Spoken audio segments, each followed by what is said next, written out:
People probably I'm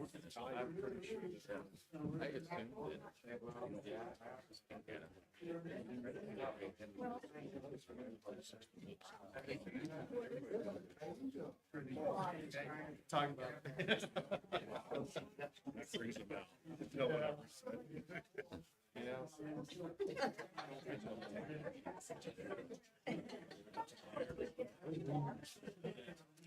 nine to get down to the budget. Everybody's paid, right? Yeah.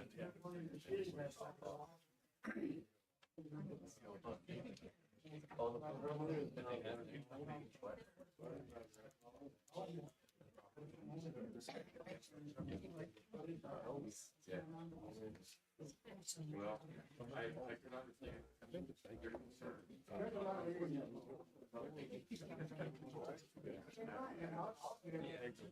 Thanks for taking Okay, good evening, everyone. Welcome to the North Platte City Council meeting here on Tuesday, May 20th, 2025. We are here in the City Council chambers. I'm calling the meeting to order.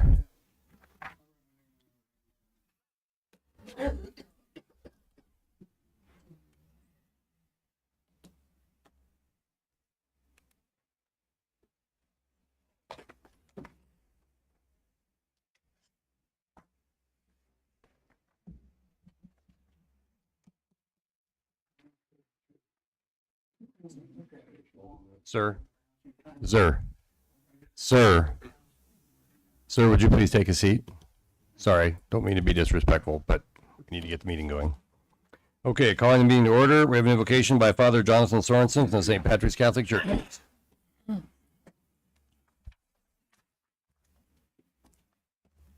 Blessed are you, Lord God of all creation, whose goodness fills our hearts with joy. Blessed are you who have brought us together this day to work in harmony and peace.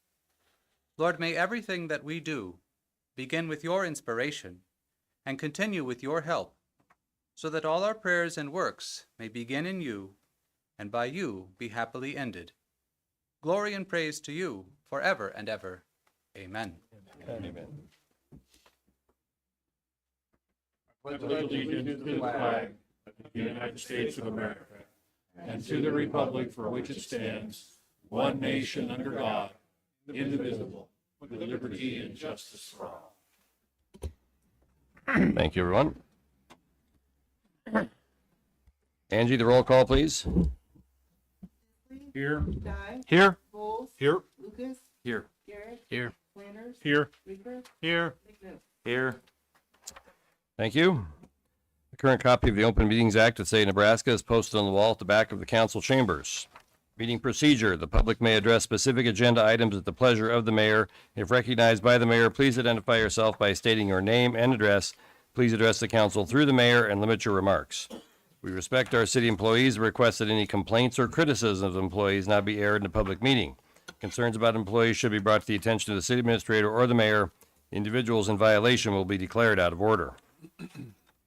We do have a couple awards and accolades tonight, but I just wanted to introduce you all to Mr. Tim Burliette, who is filling in as our city engineer tonight. He is older and, excuse me, attorney. Sorry. A lot of engineering questions tonight, so that's why it was on my head. And that makes my joke irrelevant. So, okay, moving on. First, it's always fun to do awards and accolades here in the city council meetings.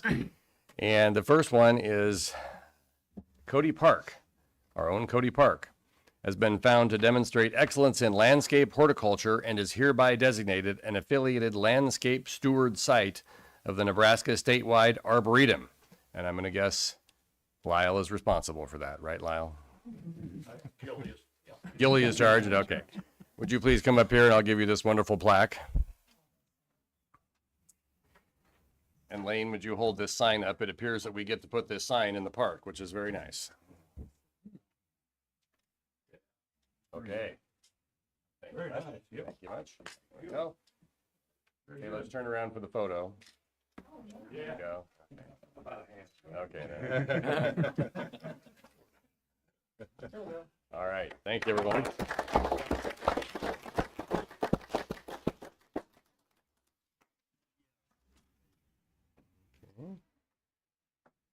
The next award is not here, so we will do that again in a couple weeks. Okay. So you'll be filled with anticipation for a little while. Thank you, everyone. Moving on to the consent agenda. All matters under the consent agenda are considered by the city council to be routine and will be enacted by one motion. Any city council member may, however, remove an item from consent by request. Number 1A, approve the minutes of May 6, 2025. B, place on file the treasurer's report for April 2025. C, approve the mayor's reappointment of Bill McGann to the North Platte Housing Authority Board. D, approve the application of Las Mananitas for a special designated license on June 7th, 2025 at 6 p.m. to 1 a.m. at the American Legion Hall, 2020 East 4th Street for their North Side Development Project fundraiser. E, authorize the mayor to execute the consent of the city of North Platte, Nebraska, consenting to the addition of Cody Keno Inc.'s Keno Lottery at McCabe's Pub and Lounge at 402 North Dewey Street.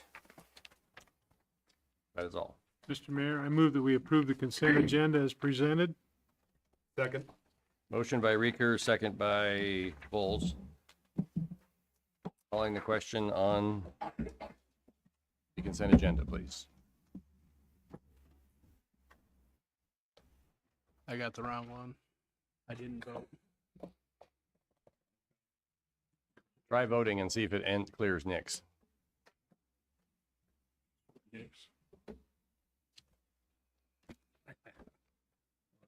This one? I don't know. This one?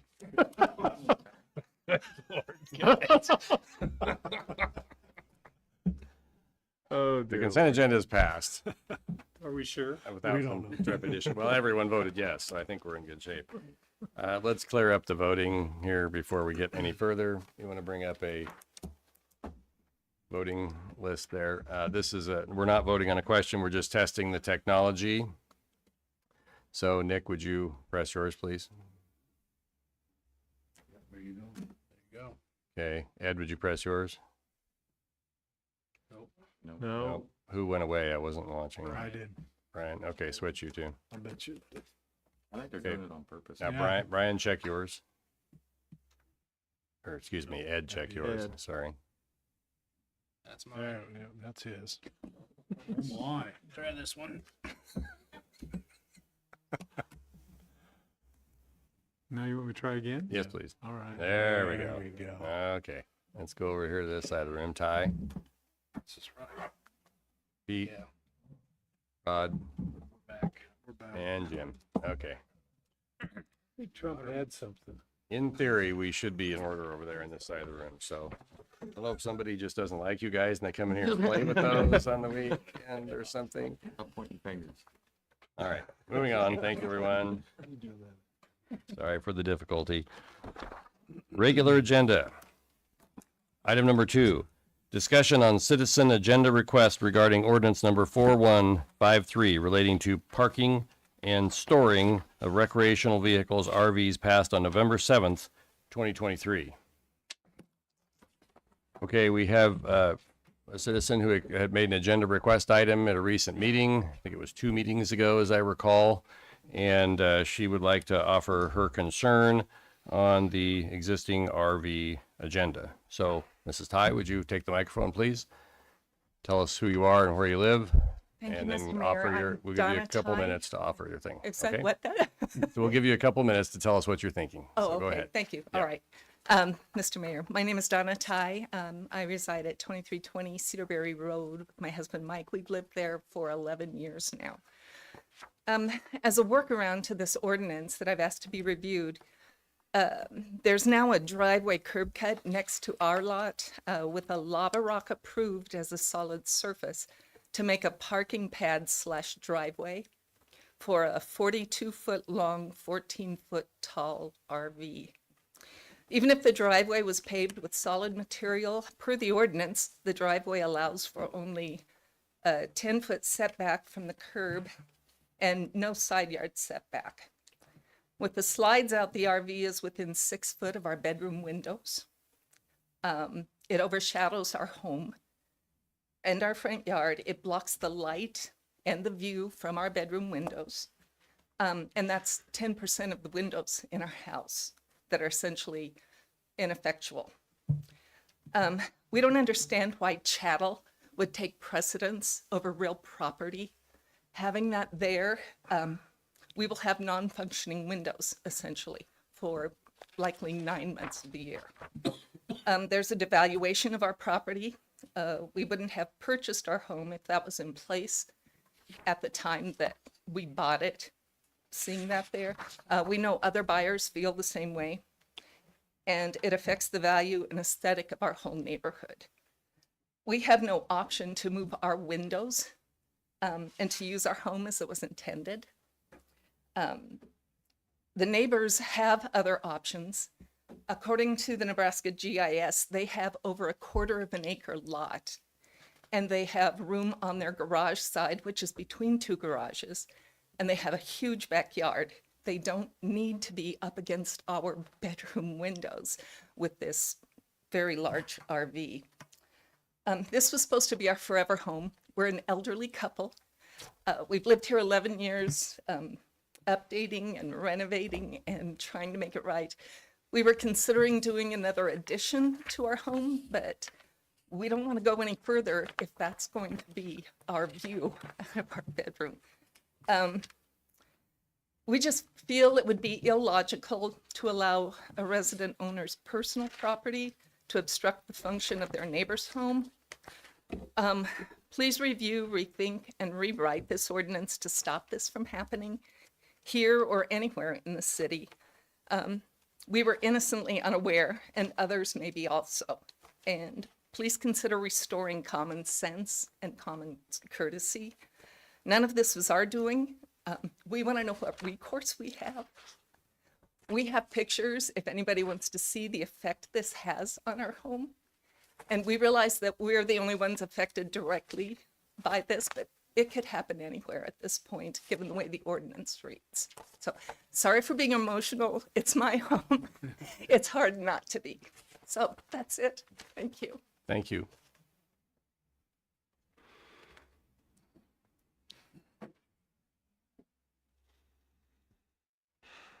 Okay, is there anyone else that would like to offer comments on this particular issue?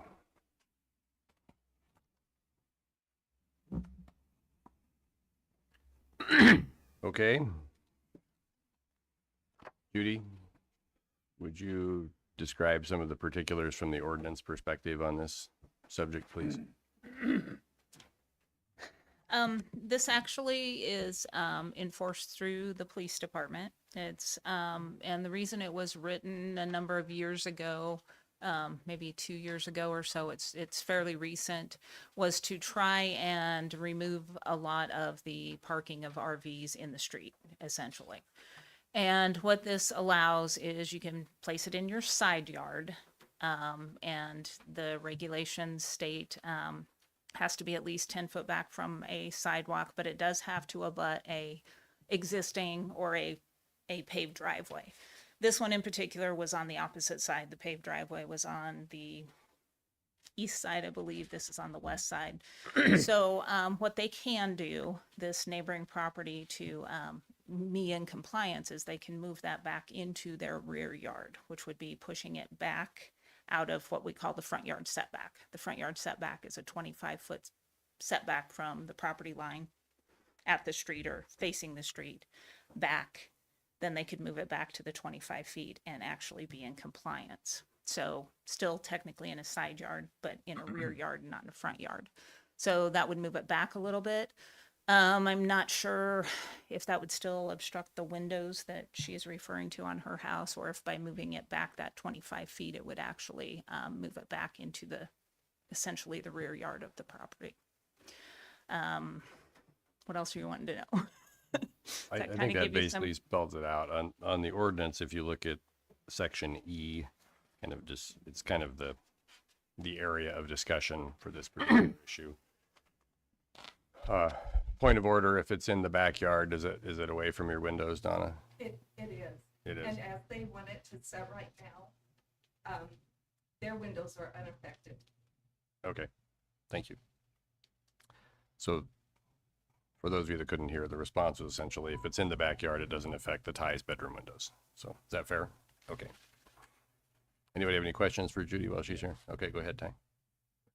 So Judy, is the two lava rock tracks, does that meet the definition of the hard surface that, how you guys interpret that? If I was enforcing that, no. The lava rock probably would be considered a hard surface as long as it was completely and totally solid.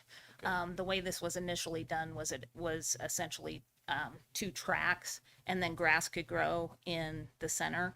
The intent of that ordinance was to make it to where you didn't have an RV sitting on top of growing vegetation, Right. because that just, has weeds and things like that. So lava rock, I mean, that would, is it a solid surface? That gets a little bit technical, but the two tracks definitely do not meet code. And follow up on that is, if someone already has a driveway cut off the street and does a second one, is that okay? Are there rules on that or not? Or do you have to make- Yeah, there's rules on curb cut. I don't know. Brent might have the exact size, but I think you're allowed a 40 foot wide total drive. So if you use your 40 foot for your first drive, then no, you cannot have a second drive. But if you only use 20 foot for one drive, then yes, you're allowed to have a second curb cut of another 20 feet. I think the one challenge here, though, with this one, Judy, is that it's in paragraph 3. Doesn't it stipulate that, the parking for the recreational vehicle has to be adjacent to the existing driveway, right? Right, yeah. And in this that's- particular case, it was not. It was not, yep. So regardless of the service, it was not adjacent to, it was on the other end of the property. Yes. And a point to clean up this ordinance, on that same line you're talking about. Parking is permitted outside within the required front yard area on a driveway, it says, or hard surface pad adjacent. Can we add an existing driveway, or do you think the way it's described in here is sufficient? I think existing would probably make it more clear for the person doing it, and especially like in this situation, I think if you put existing driveway, they Because I think that probably was would have our, understood that. I think that was our intention when we did this, to put it on the driveway, or they could pour another pad Adjacent adjacent. to, yeah. And I just think we might have missed an existing, so changing a to an and existing. That's food for thought. We could talk about that at a later date. The only other thing I wanted to bring up, setbacks, front yard, rear yard, side yard. Yes. So when they go into, if an RV were to be pulled back into a yard without fencing, does that personal property have to adhere to the setbacks? No. That it doesn't. No. Personal property, so when we're talking setbacks, we're talking for a permanent structure. Okay. So a house, an outbuilding, something like that. Your vehicle does not have to adhere to a setback. RV would not have to adhere to a setback from your side property lines. This has to adhere to a setback because it's in that regulation as to where they're going to park it. If they're going to park it in a side yard, it has a certain distance that it has to be from the sidewalk. It's in that ordinance there. And then if you're going to park it in a rear yard, where the rear yard is, where the front yard is. But there's no, for personal property, I mean, Okay. you can put a fence on your property line. Yep. So, yep. yeah. But in this case, in the case of a trailer, it would adhere to I'm considering a trailer personal property. Yes, So, would it have to adhere to the setbacks? it has to adhere to the setbacks that are in that code. Okay, Yes, that are just in this 100%, code. Yes. Okay. So we might want to add possibly another line adhering to side the yard. setbacks for a side yard as well. Just a thought.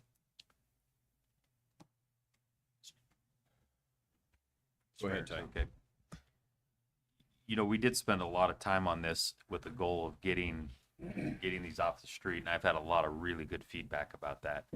I think something we're gonna have to be conscientious of if we're looking at this is that people went and invested citywide in what we asked them to do. Now, this one appears to be non-conforming, and so probably needs dealt with appropriately, but we did we did strike a set of rules, and I'm sure there's a number of people that support compliant pads based off what we suggested. Frankly, in this situation, you hope neighbors could work it out. I mean, I wouldn't probably park something that big right out my neighbor's outside window. But at the same time, I can understand the concerns that these guys have too. But I just think as we're thinking about tweaks, we have to remember that we did set some rules that people made investments in. But we certainly want to encourage non-conforming activity on it.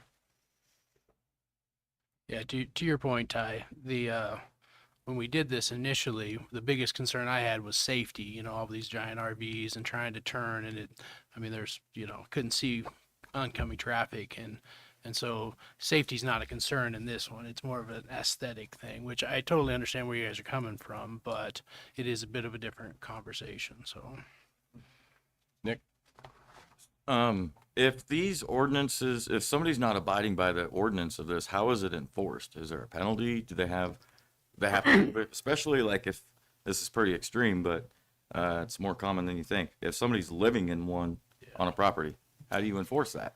Living in one is difficult. That is a zoning violation because you cannot live in an RV. Typically it takes time again, but we do go out and number one, see if they exhibit signs of living in the RV, such as they're hooked up to electricity, maybe through an extension cord or something like that. A lot of times, for the most part, we'll go out and tell people, you can't live in an RV, you need to move. A lot of times people are very compliant and will do that. And then we have others that consistently live in RVs and we're tracking them down all the time through zoning violations.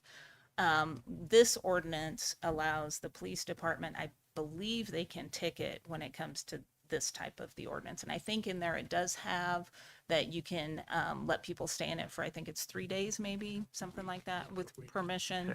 I'd have to read the ordinance again, but I think there's something in there that you can stay in it for a limited amount of time.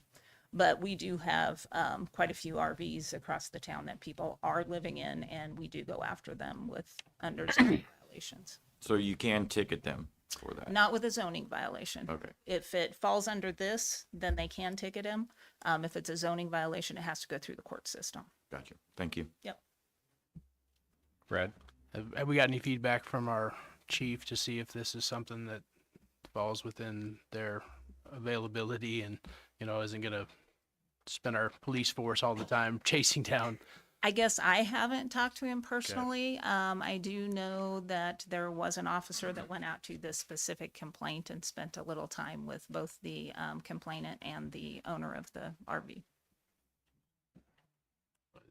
Mayor. Oh, sorry, Not Ms. for Minsley, me. go ahead. Is what's going on there now, is it in violation of this ordinance or any other ordinance?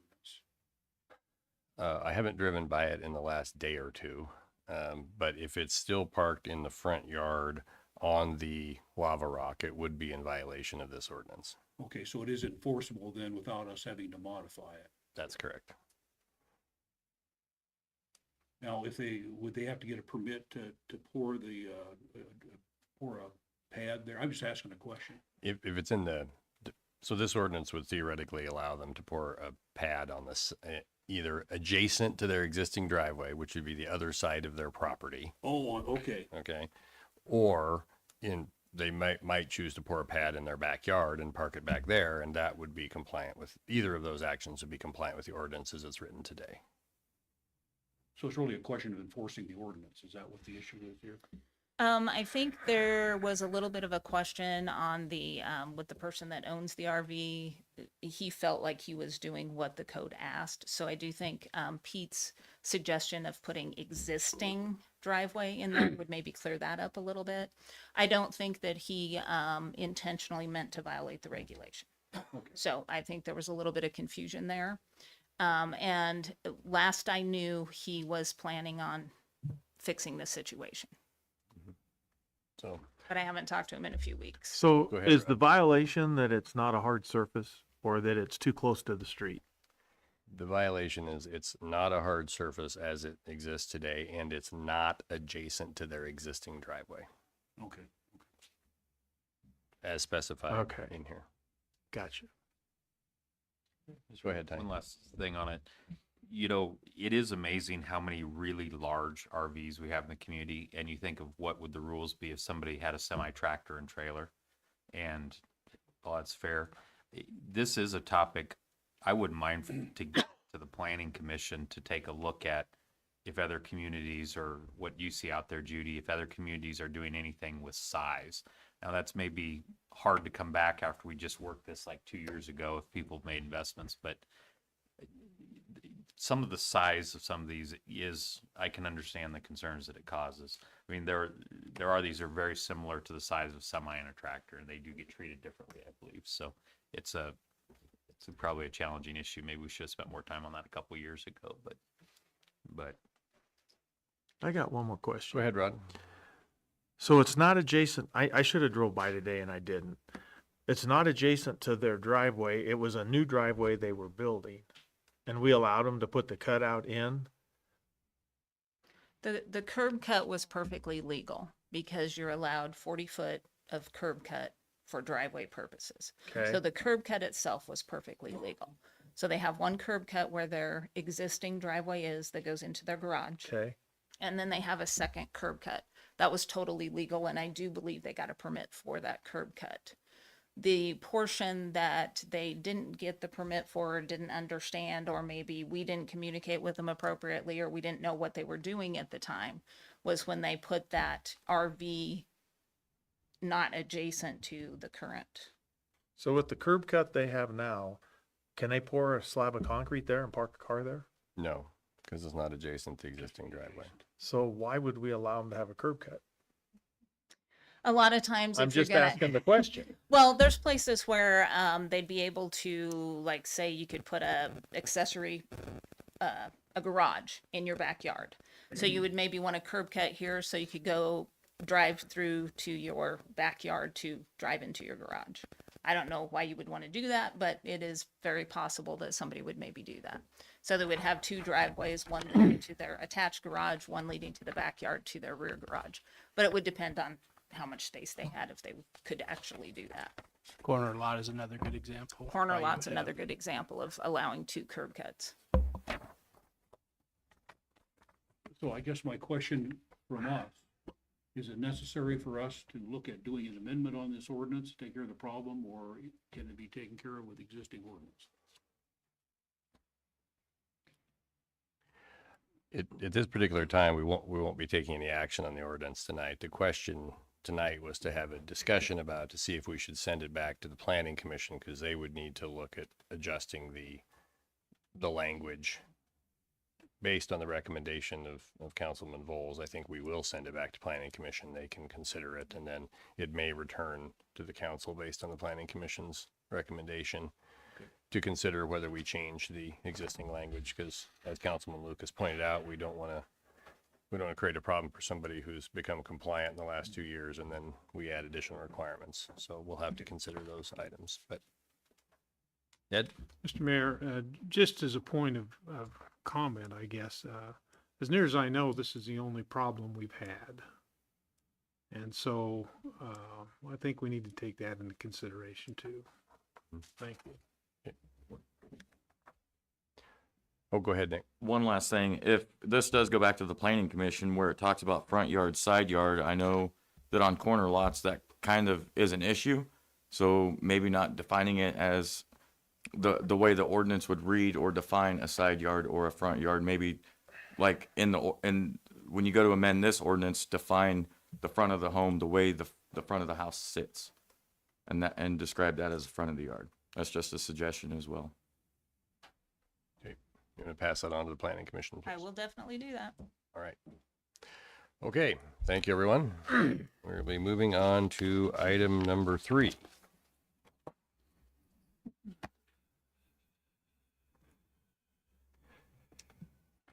Must have been cut and pasted from the last time. Okay, this is... We never read it, we did read it, but we never took action. That's right, okay.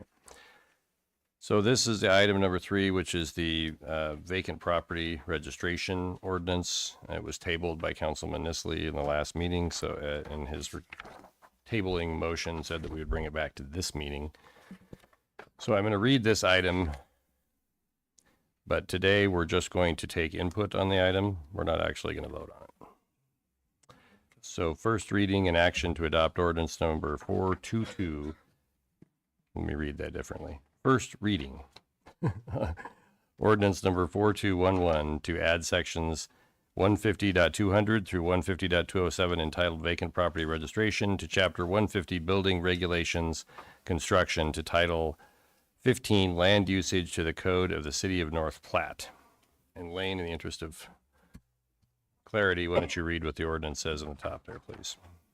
Ordinance number 4211, an ordinance of the City of North Platte, Lincoln County, Nebraska, to amend the code of the City of North Platte by adding sections 150.200 through 150.207 entitled Vacant Property Registration to Chapter 150 Building Regulations Construction to Title 15 Land Usage to provide that this ordinance shall be made a part of the code of the City of North Platte, Nebraska, repealing all ordinances or parts of ordinances in conflict herewith, and providing for the effective date and publication thereof.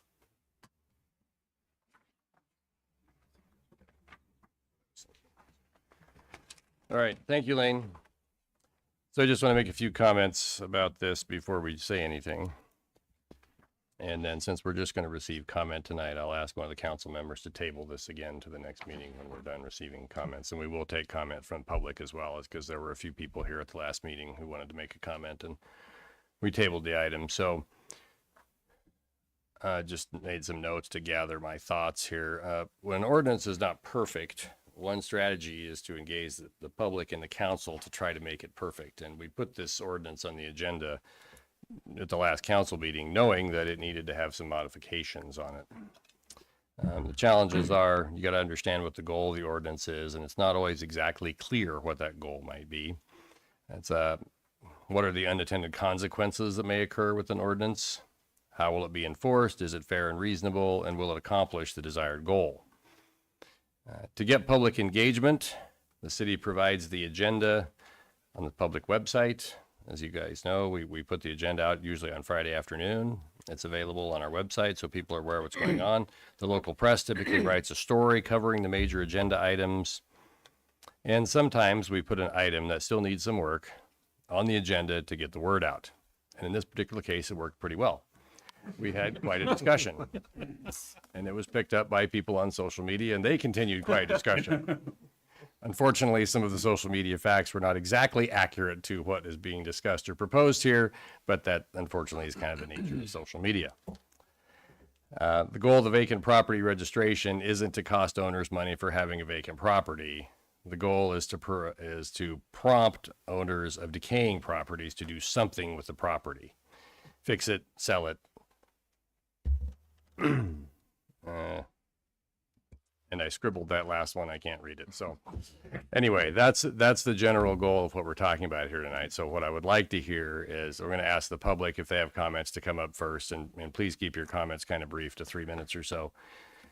And we're happy to hear what you have to say about it. And then the council will offer some suggestions. Very likely we'll bring back a modified ordinance here in a couple weeks. You're all welcome to come back and talk about it again. So I see some folks in the public who I believe wanted to make some comments. So please come up to the microphone, tell us who you are, where you live, and we're happy to hear your comments on this subject.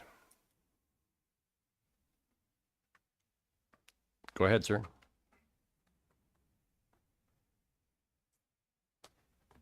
Mayor, City Council, Robert Halverson. I live 1513 West 9th. Right next to my place, I bought 2 lots. One's got a garage. I keep it up. And I'm kind of against this because it seems like once you get an ordinance, somehow the fallback isn't exactly the way it's wrote. And also, I got a garage on there. It's hooked up to electricity. I take care of it. Keep the weeds mowed, the grass watered. But another thing I have is a rental. My renter is in the process of finding a house, and if she moves out, then it's going to be vacated. Well, I'll have to have time to go in there and do whatever I need to, and I'm in the process of thinking about selling it.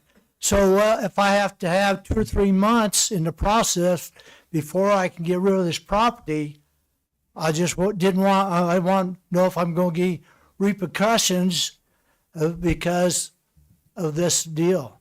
So I'm definitely against any kind of fine for property because I try to take care of it, but I realize everybody don't. That things happen, and first thing you know, you get a letter from the city that says, "Hey, you're in violation."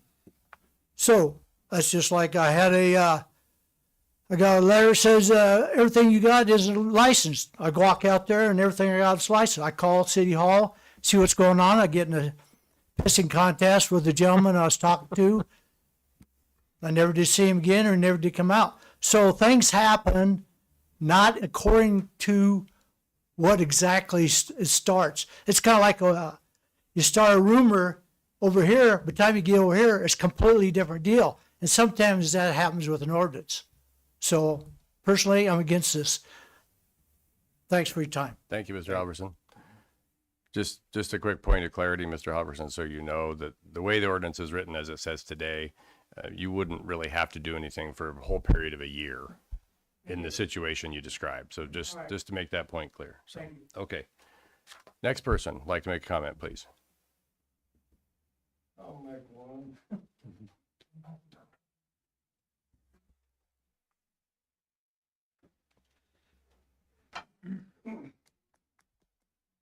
Hello, I'm Earl Sayre. I live at 514 East 12th Street.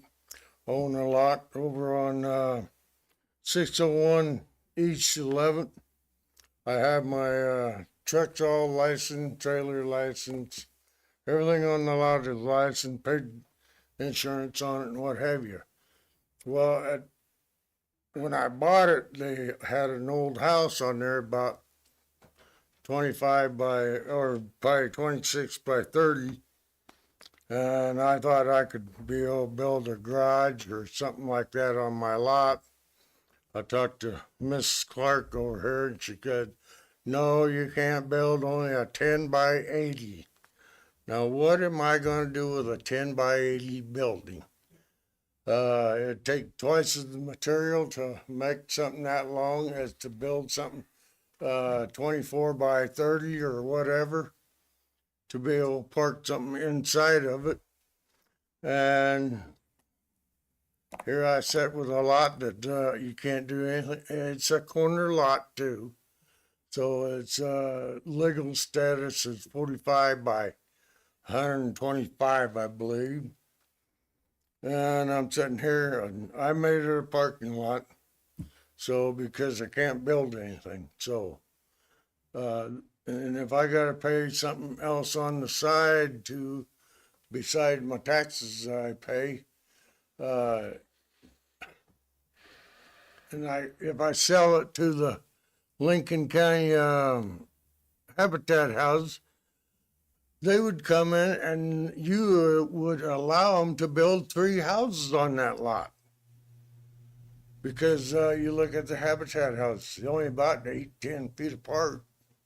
And would make ideal for them because they could pull right off onto Cottonwood. So I'm sitting here and with my hand tied and I can't do nothing with it. Quick question. Is there a structure on the lot right now? No, they Okay. tore it down. Okay. So this ordinance would not apply to your lot. Okay. Okay. Well, good evening. Thank you. Thank you. And you with Brad, I can't hear you with your microphone. This better? Well, a little. Thank you.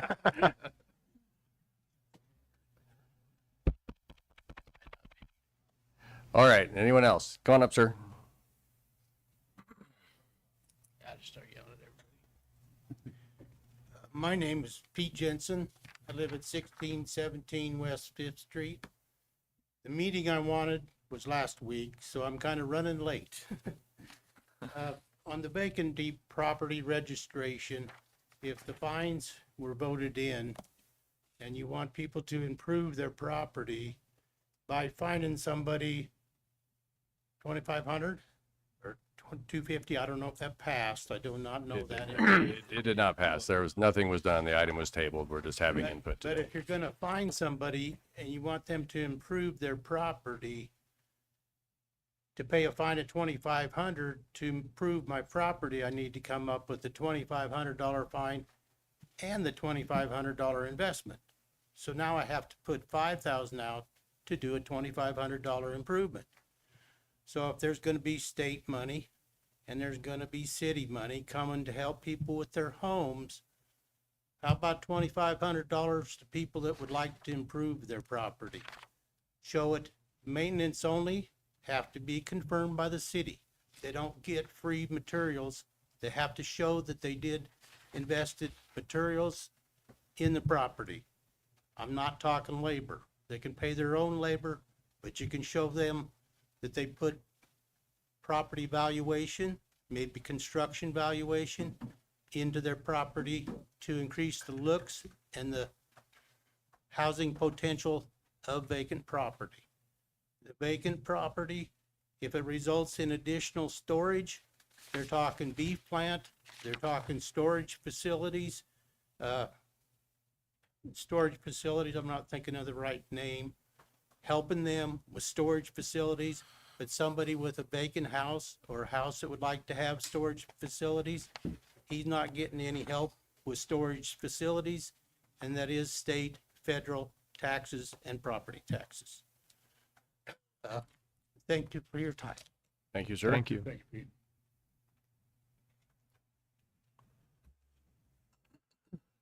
Other questions or comments? Come on up.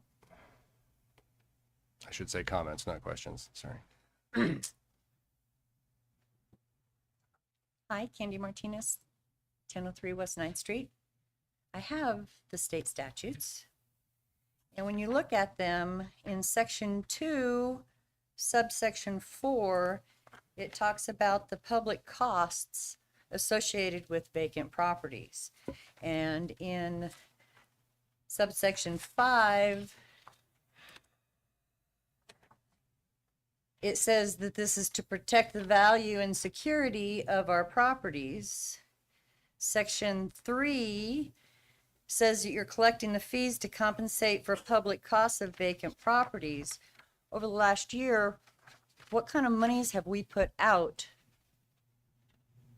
for vacant properties? What kind of money are we trying to offset? I can't give you a figure right now, but at the next meeting we'll have it. It's in the thousands of dollars, but Okay, we'll have a figure for you. Yeah. Okay. That's a relevant fact, no question. okay. And I was under the impression from watching last meetings that you were going to be including lots. Am I understanding just now that lots are not included? Vacant lots are not included in the ordinance. Okay. Because there is no mention of lots.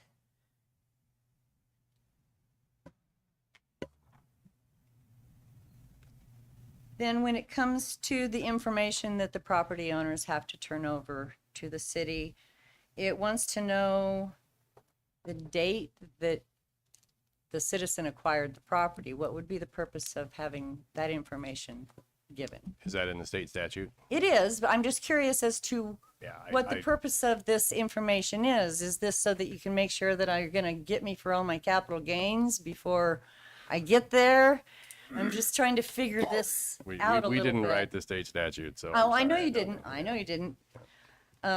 When it says, we're in section 6, subsection 2A, it says that you may require a payment of a fee 180 days after your registration or 360 days after the property was vacant, whichever comes first. But it says may. That means it also may not. This is optional. It goes down to the costs of it, and it says it shall not be more than, but it doesn't say that it can't be less than. You've got exemptions written into this. So in subsection C2, you're exempt if your place was damaged by fire, weather, an act of God, or vandalism. Well, vandalism, most of these places, even if they're occupied, even if they're only vacant for a week, we get a lot of vandalism. So who's going to decide and what kind of structured guidelines is there going to be for, oh, that's been vandalized, we're going to exempt that because it doesn't really give any guidelines. I would hope that you would have guidelines. And when they were talking at last meeting and you referring to houses that you have that you're redoing and the like, it was like, well, if you don't get it done in 6 months, you still have to register it because it's not done yet, which again, you may have to pay a fee. In the last meeting, you said that, well, the fee may be discretionary. Well, by whose discretion? It's me, you don't like me, I get charged the full $250, and it's one of you guys' grandmas, she's gonna get charged 50 cents. You know, that's not right. So there should be really structured fee as not just saying that it's up to any administrator to decide. That's just the impression I got from watching the Are last you meeting. reading the ordinance or the state statute? I'm reading the state statutes. I did not get a copy of your ordinance. Okay, just curious. Then when you come towards the statute, section 7 that talks about the administrator's powers and the like, it says in the subsection 2 that you're going to have to allow this administrator to inspect the interior and or exterior of the building.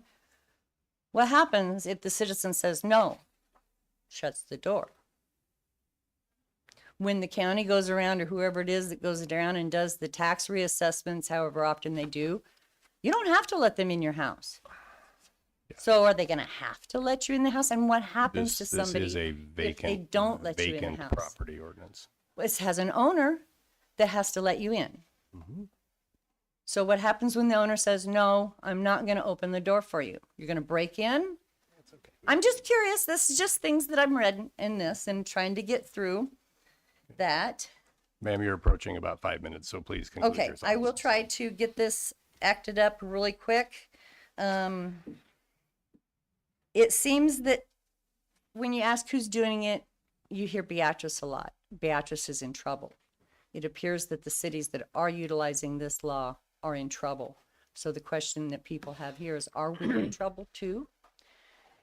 Then when you go back to the tax hearing we had a while back, that was stated that the highest cost that the city has is fuel and administrative costs. So we're going to add a new administrator, or we're going to have to give an existing person a raise for accepting new duties. Also going to raise the costs of the city. Just food for thought. Thanks for your Thank insight. you. Thank you. Other comments? Go ahead, sir.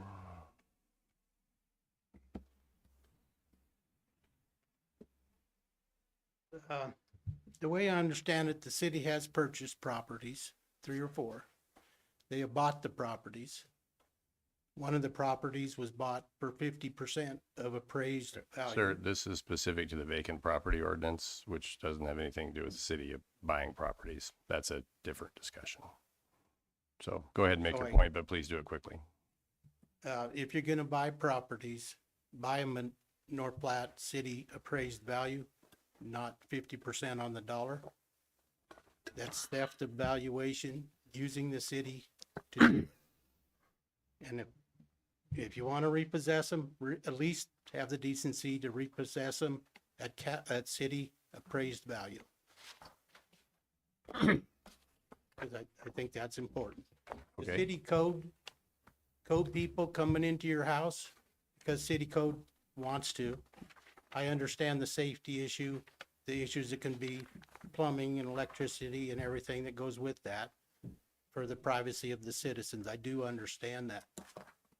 If the city code inspector wants to come in to your house, illegal search and seizure, I don't know what he's gonna search for, but if it ends up in the seizure of property by the government of North Platte, pretty embarrassing. I don't think we seize property, so thank you, though. But if you don't meet city code, options are fix it up or the city can take it away from you and offer you a low ball price. I don't want to get in contempt, but I think there's some things there to think about. Okay, thank you. Thank you. Other questions or other comments? Excuse me. Oops.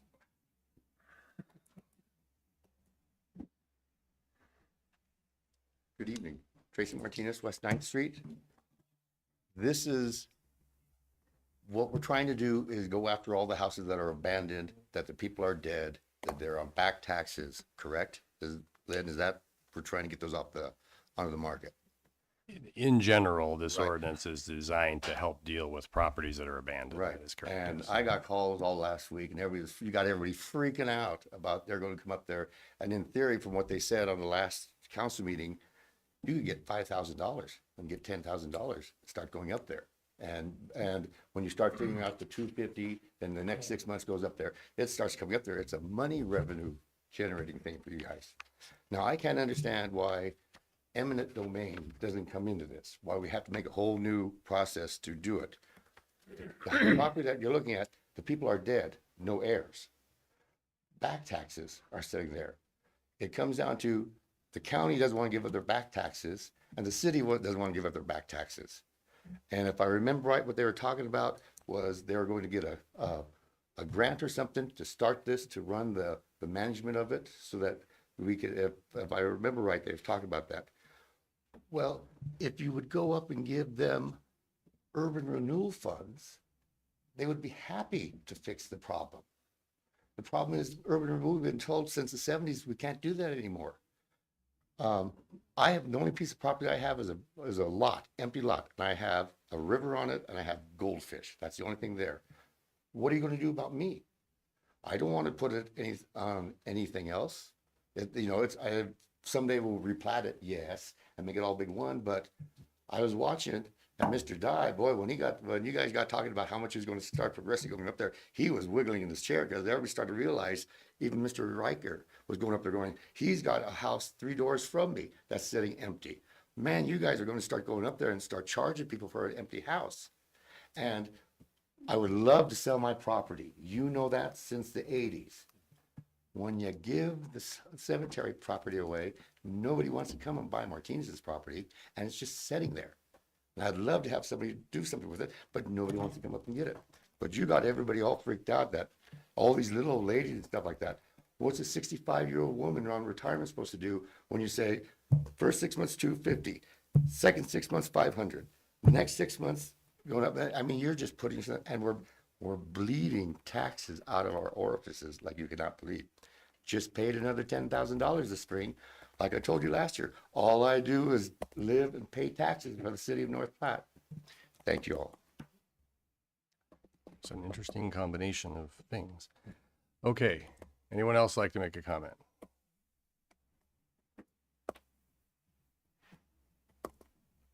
Okay, council, thank you everyone, appreciate the comments.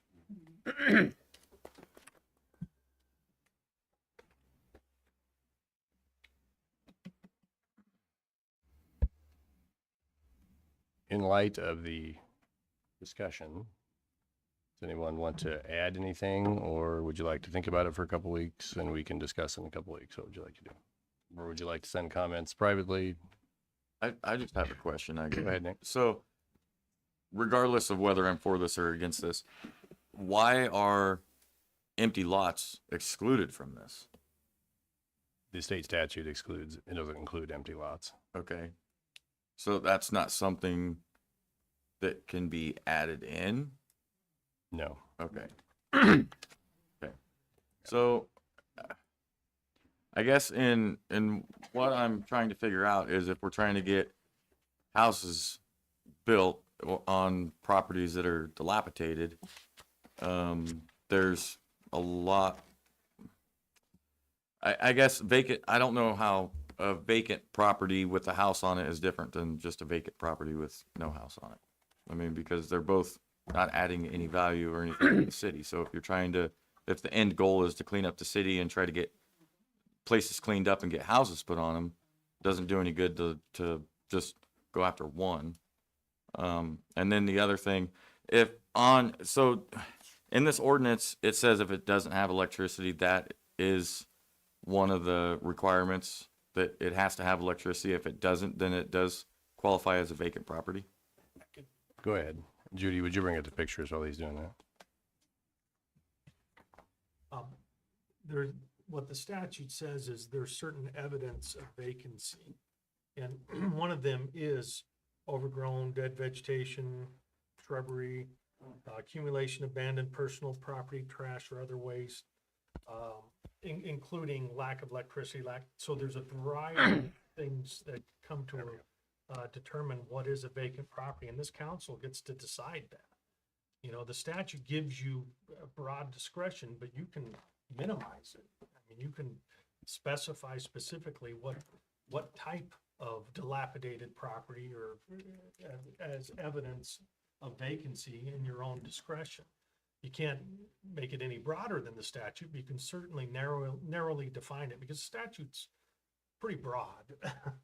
And I would agree that, and it comes from actually Omaha. Omaha had this well before the legislature adopted it, and then they were sued by property owners in federal court, and the federal court said, hey, this is, you know, a valid exercise of a municipality. So the legislature said, okay, we're going to put it in a statute, and they're pretty broad, but it's based upon that court decision and based upon all that. So it's not just one item. It's whatever the council decides. Okay. So I think it might be relevant just to show some pictures. You know, as I think most of you are aware, the city's had the property resolution team running for vicinity of 6 years. Yep, that is Predates correct. many of us being on the council. It was put in place basically as a solution to a group of attorneys or a group of people in town getting together and threatening a suit against the city for not enforcing its code violations, basically. I'm summing it up quickly. And that was done, I don't know, approximately 5 or 6 years ago, somewhere in that vicinity. And so the property resolution team, and I think Judy has some numbers at the end of this, but over the last 6 years, we've addressed, there have been about 160, 170, 140, somewhere in there. 176. 176, thank you. Items on the property resolution team, about half of them have been resolved. And I don't know that maybe over 2 or 3 of them have actually been torn down. In almost every case, we've worked with the property owners and volunteers throughout the community and they have resolved whatever the issue is. However, there remain about 70 on the list right now. I think we have that number here towards the end. So, but what happens in this situation, I think it's important to tell the story, is the perspective of the neighbors and the neighborhood. And so this is a house, I don't know where in town this is. Judy can tell me the address, but it's not relevant. It's in North Platte. Yeah. And I went and actually took these pictures this morning, so Okay. they're very, very current. Yep. And nearby is, I think it's across the street. Is that what that Across says? the street, Across the yep. street is this. And we receive regular complaints. This is the other side of that property on this. It's been on the property resolution list for 215 days. And at the last meeting, we kind of generally talked through what this process looks like. And Judy, keep me honest here, because I may not have it perfectly in my head, but when you receive a complaint, the city staff goes out to assess the situation. They usually almost never set foot on the property. It's more of a drive-by and look and see what's going on. And if there is in fact a zoning or a code violation, then they work with the city attorney to send a letter. And they send a letter to the property owner asking them to reach out to us and help us work through resolving it. And it doesn't occur in every case. In some cases, probably a small percentage of them, the owner resolves whatever the issue is. In many cases, it carries on for some time. So this property has been on the list for 215 days as of today, I guess. Yes. In our tracking sheet, they shows you how many days it's been since it's been added to the list. And this item is just something that works through. I can't predict how long it may take for this property to become in compliance, but based on our previous experience, it'll probably take a couple years. And you got to remember, we're spending city staff time every month, city attorney time every month to address these issues. because the neighbor that lives across the street is tired of the violation and wonders why the city isn't enforcing the rules. So here's another example. This house, you know, just driving by, you would think, oh, that house isn't really in bad shape at all.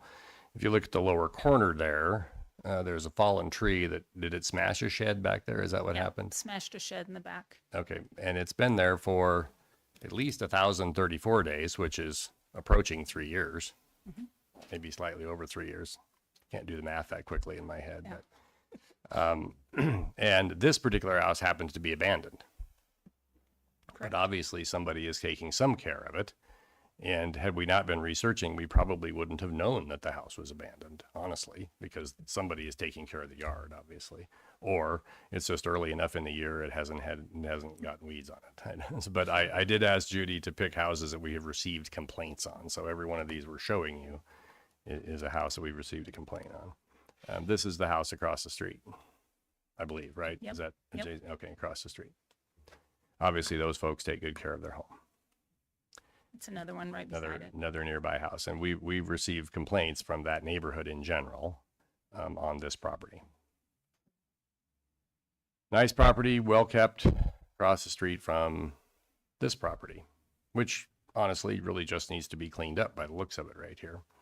But again, it's been on the list for 1,034 days, and throughout that time, City of North Platte staff, city attorneys, this even traverses a different attorney firm. This would have started with our previous city attorneys. Have been working, not necessarily monthly, but at least every other month to try to get this owner to address their issues.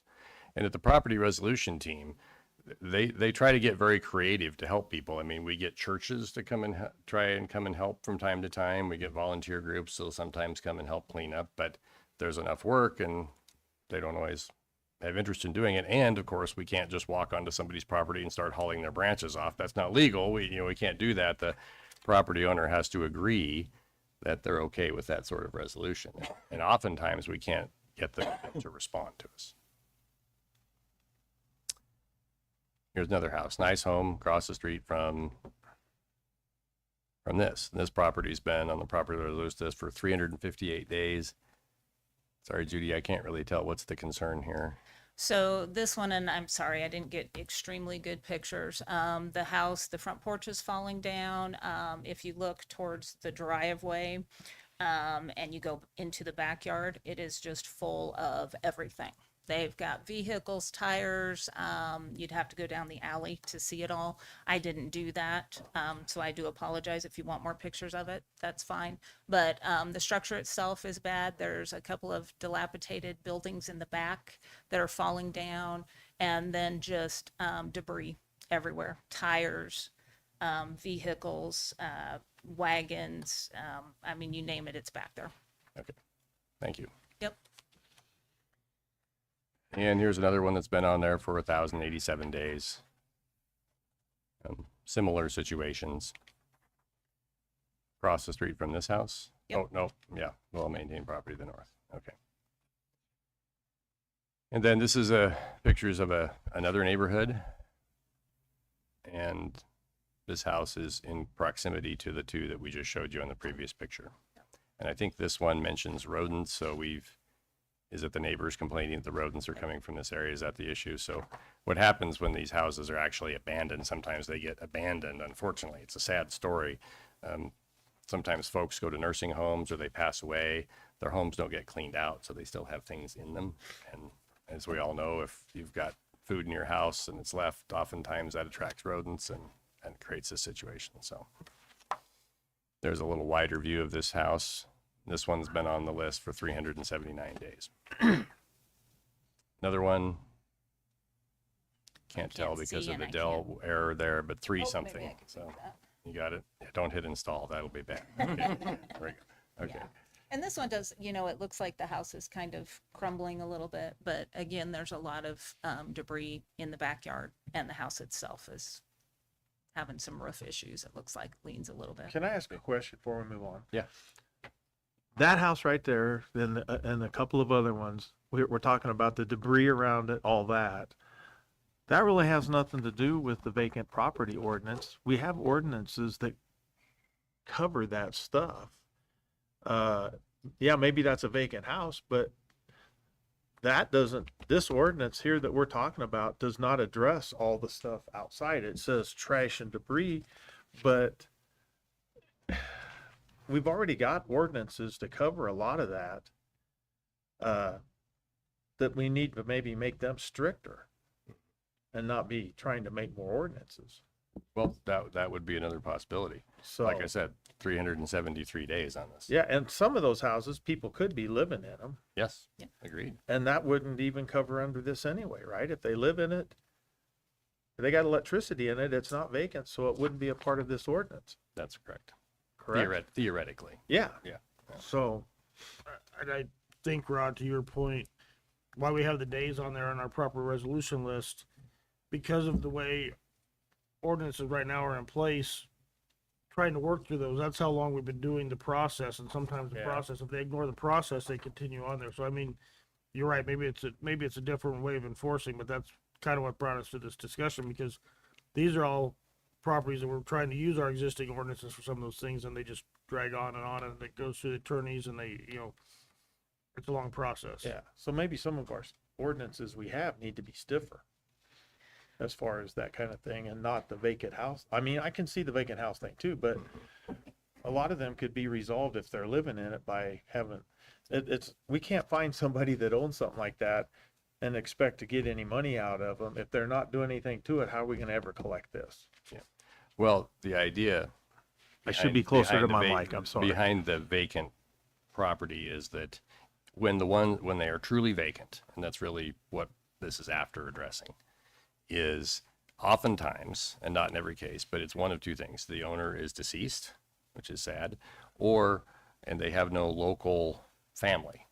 So either no one owns the property because there's a deceased owner, like technically the deceased person owns it, or the owner's nearest relatives live in some other state far away and they have no interest in dealing with this property because it would take time, money, it's of little or no value. So the neighbors, my point in this presentation is we got to think about the neighbors. They're dealing with the side effects of this, whatever those side effects are. And the current set of ordinances do not basically state that in this case, and Tim, keep me honest here, we're probably into somewhere in the 2 to 4 year range of legal activity to get to the point that the court will appoint someone to sell this property. And under those ordinances, that's kind of how it exists today. Is that correct? I mean, I'm speaking in generalities, but No, yeah. that is correct. And that's one of the reasons why this ordinance was created, was to try to effectuate a speedier and less expensive process of taking care of things like this.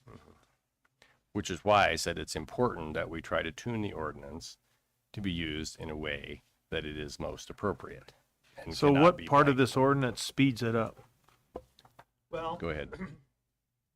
Technically, what the Define? ordinance says is that if there's this vacant property, whatever you describe that vacant property, meaning somebody's not living there for 6 months, a year, or whatever the council decides, that whoever the owner of the property is, and this is the way the statute's written, it's not, has to register that property and have a plan to clean up that property. And you'd think that the missing residence or the owner is not going to be there. And the one thing that this ordinance does, not just this, but the state statute, is that as the fines and penalties, there's nobody to collect those. So the fines and penalties on the city's behalf can become a lien on the property eventually, that instead of going through a condemnation, instead of going through a nuisance, instead of trying to get an injunction to force the person to clean it up when it's not going to work, which are some of those 1,000, the city can sell the property to satisfy the lien. They don't have to buy it, but they can sell it. They basically foreclose on the lien. or if there's a lien on the property, and it depends on the amount. And the owner, or family says, well, I'm just gonna give it to the kid, and that'll destroy the lien. They can't, because any subsequent owners would still have it. So, so that's the biggest difference between this set of statutes and some of the other, condemnation, you know, and injunction to try to enforce a zoning ordinance, is that this actually can have the city can, sell it, not themselves, but they can foreclose the lien, just like a bank would, and the bank may have somebody bidding there beyond where the city gets satisfied by the penalties, because that's the registration is not the lien typically. If the owner doesn't respond and doesn't do anything, then there's penalties that can be enforced that are also a lien. So that's the ultimate goal, is if you've got a missing owner, is that you it would be like a mortgage foreclosure. It wouldn't be a deed of trust, but you can actually pursue and have it up for public auction. That's what the statute was designed to do. That's a difference. Good, right, wrong, or indifferent. That's what it says. And that's why some of the cities have been utilizing it for those properties where there's absent owners and no responses.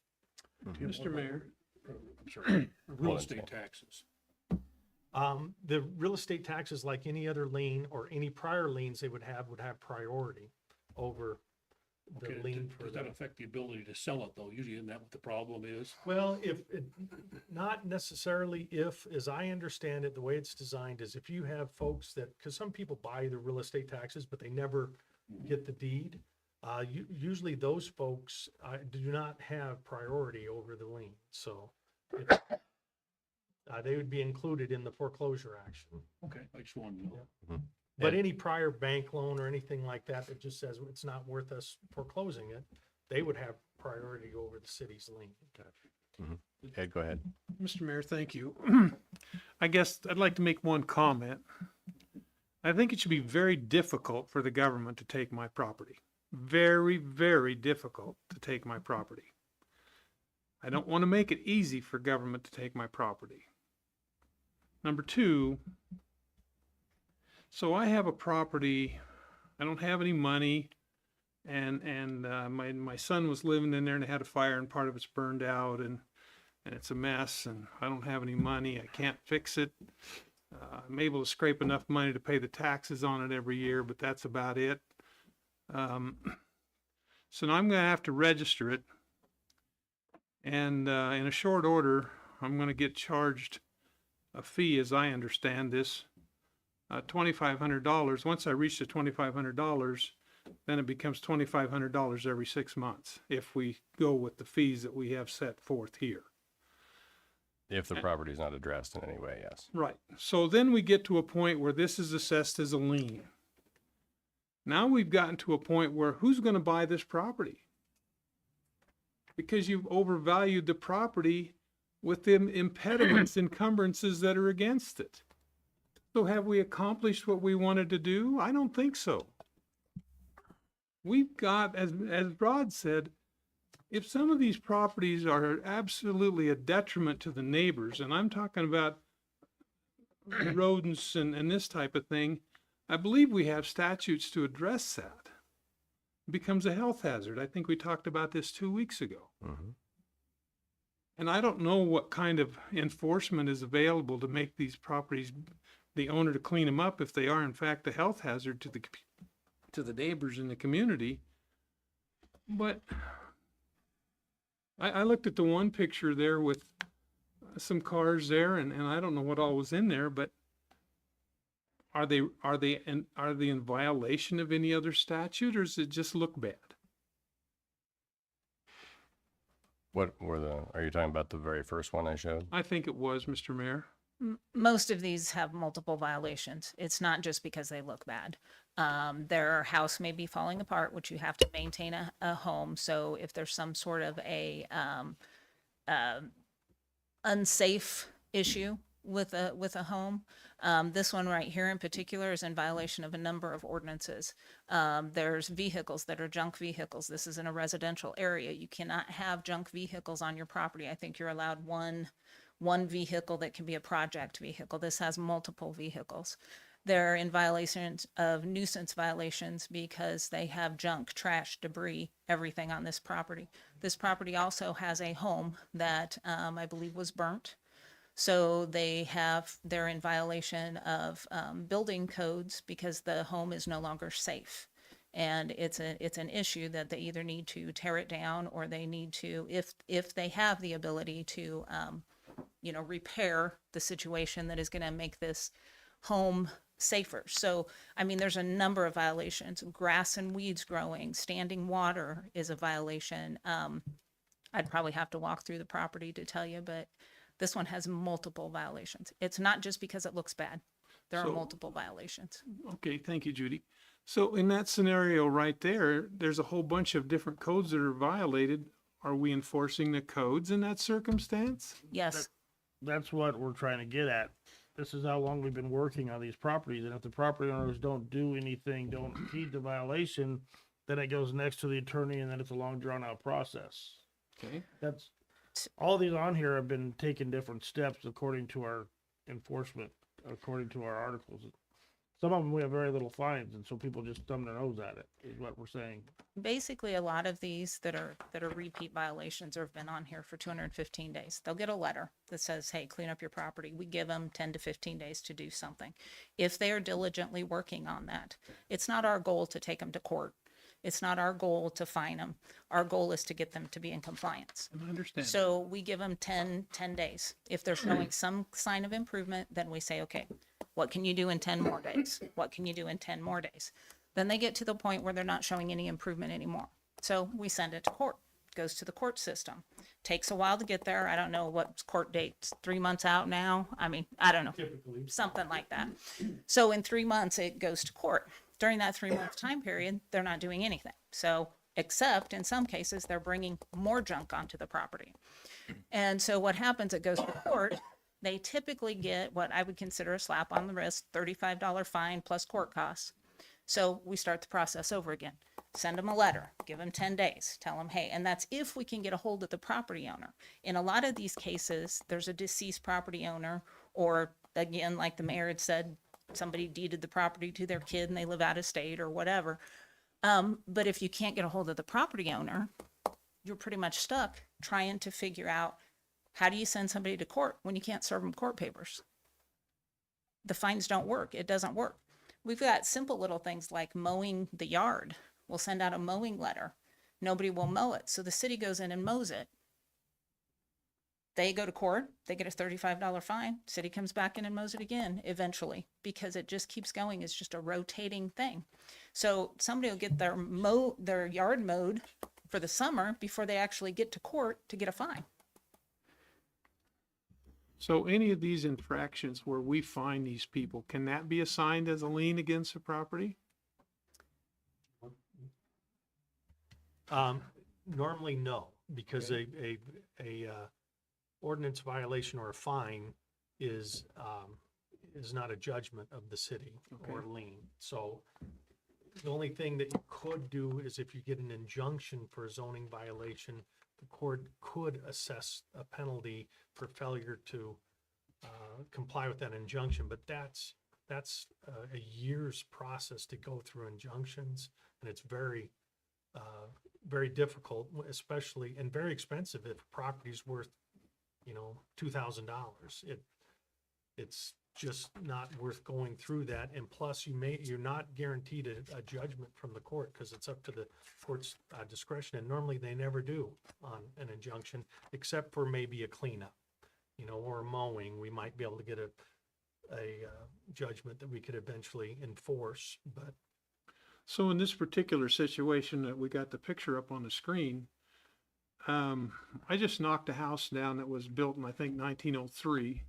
It was not habitable and it needed to be taken down, and I did. Thank you.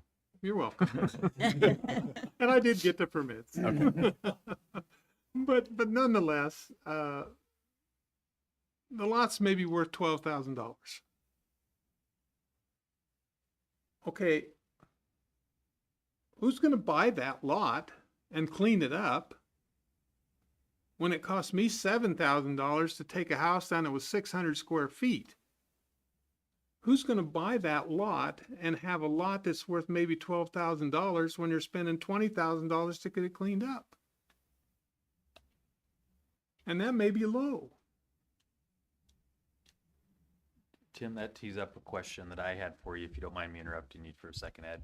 Could you explain if one of those liens goes through the foreclosure process, and whether it cleanses the title up to that lien, or how that works? I assume maybe back taxes stay accrued, but it can clean it otherwise unless there's other liens. Well, what the statute says is if there's any existing liens on the property, which would be bank loans or anything like that, they take precedent. It doesn't work like you would be second in line. So that existing lien would have to be paid off first if somebody bought the property at a foreclosure sale. But it could be sold short of, it would be sold at market value, right? And then the money would just get divvied up. Typically, you hope that in a foreclosure sale, it gets sold at market value. That's correct. There would be an option, like some foreclosure sales, if nobody's bidding, that up to the dollar amount of the lien, the city could get the property. But to walk through that technically, and I would guess a lot of these don't have bank liens, because I could tell you the bank would have dealt with the issue prior.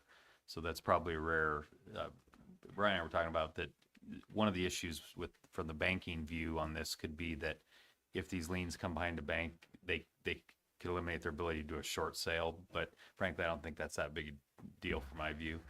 But so if, let's say somebody has back taxes that are $10,000 and they have a lien from the city for $10,000 and it's Ed's situation. And so the city prompts a foreclosure sale because the county hasn't taken it to that point yet, goes and gets sold on the courthouse steps, and somebody bids $7,000, let's say, which would maybe not be enough to cover taxes or anything to the city. Can that be a cleansing title effect then, where a clean sheriff's deed or something of that nature can be presented to a buyer? In my opinion, yes. But in that case, if the county was owed the taxes, the county would be getting all the proceeds, but it would cleanse that. Yeah. See, I think that's the whole big deal with potential hammer here.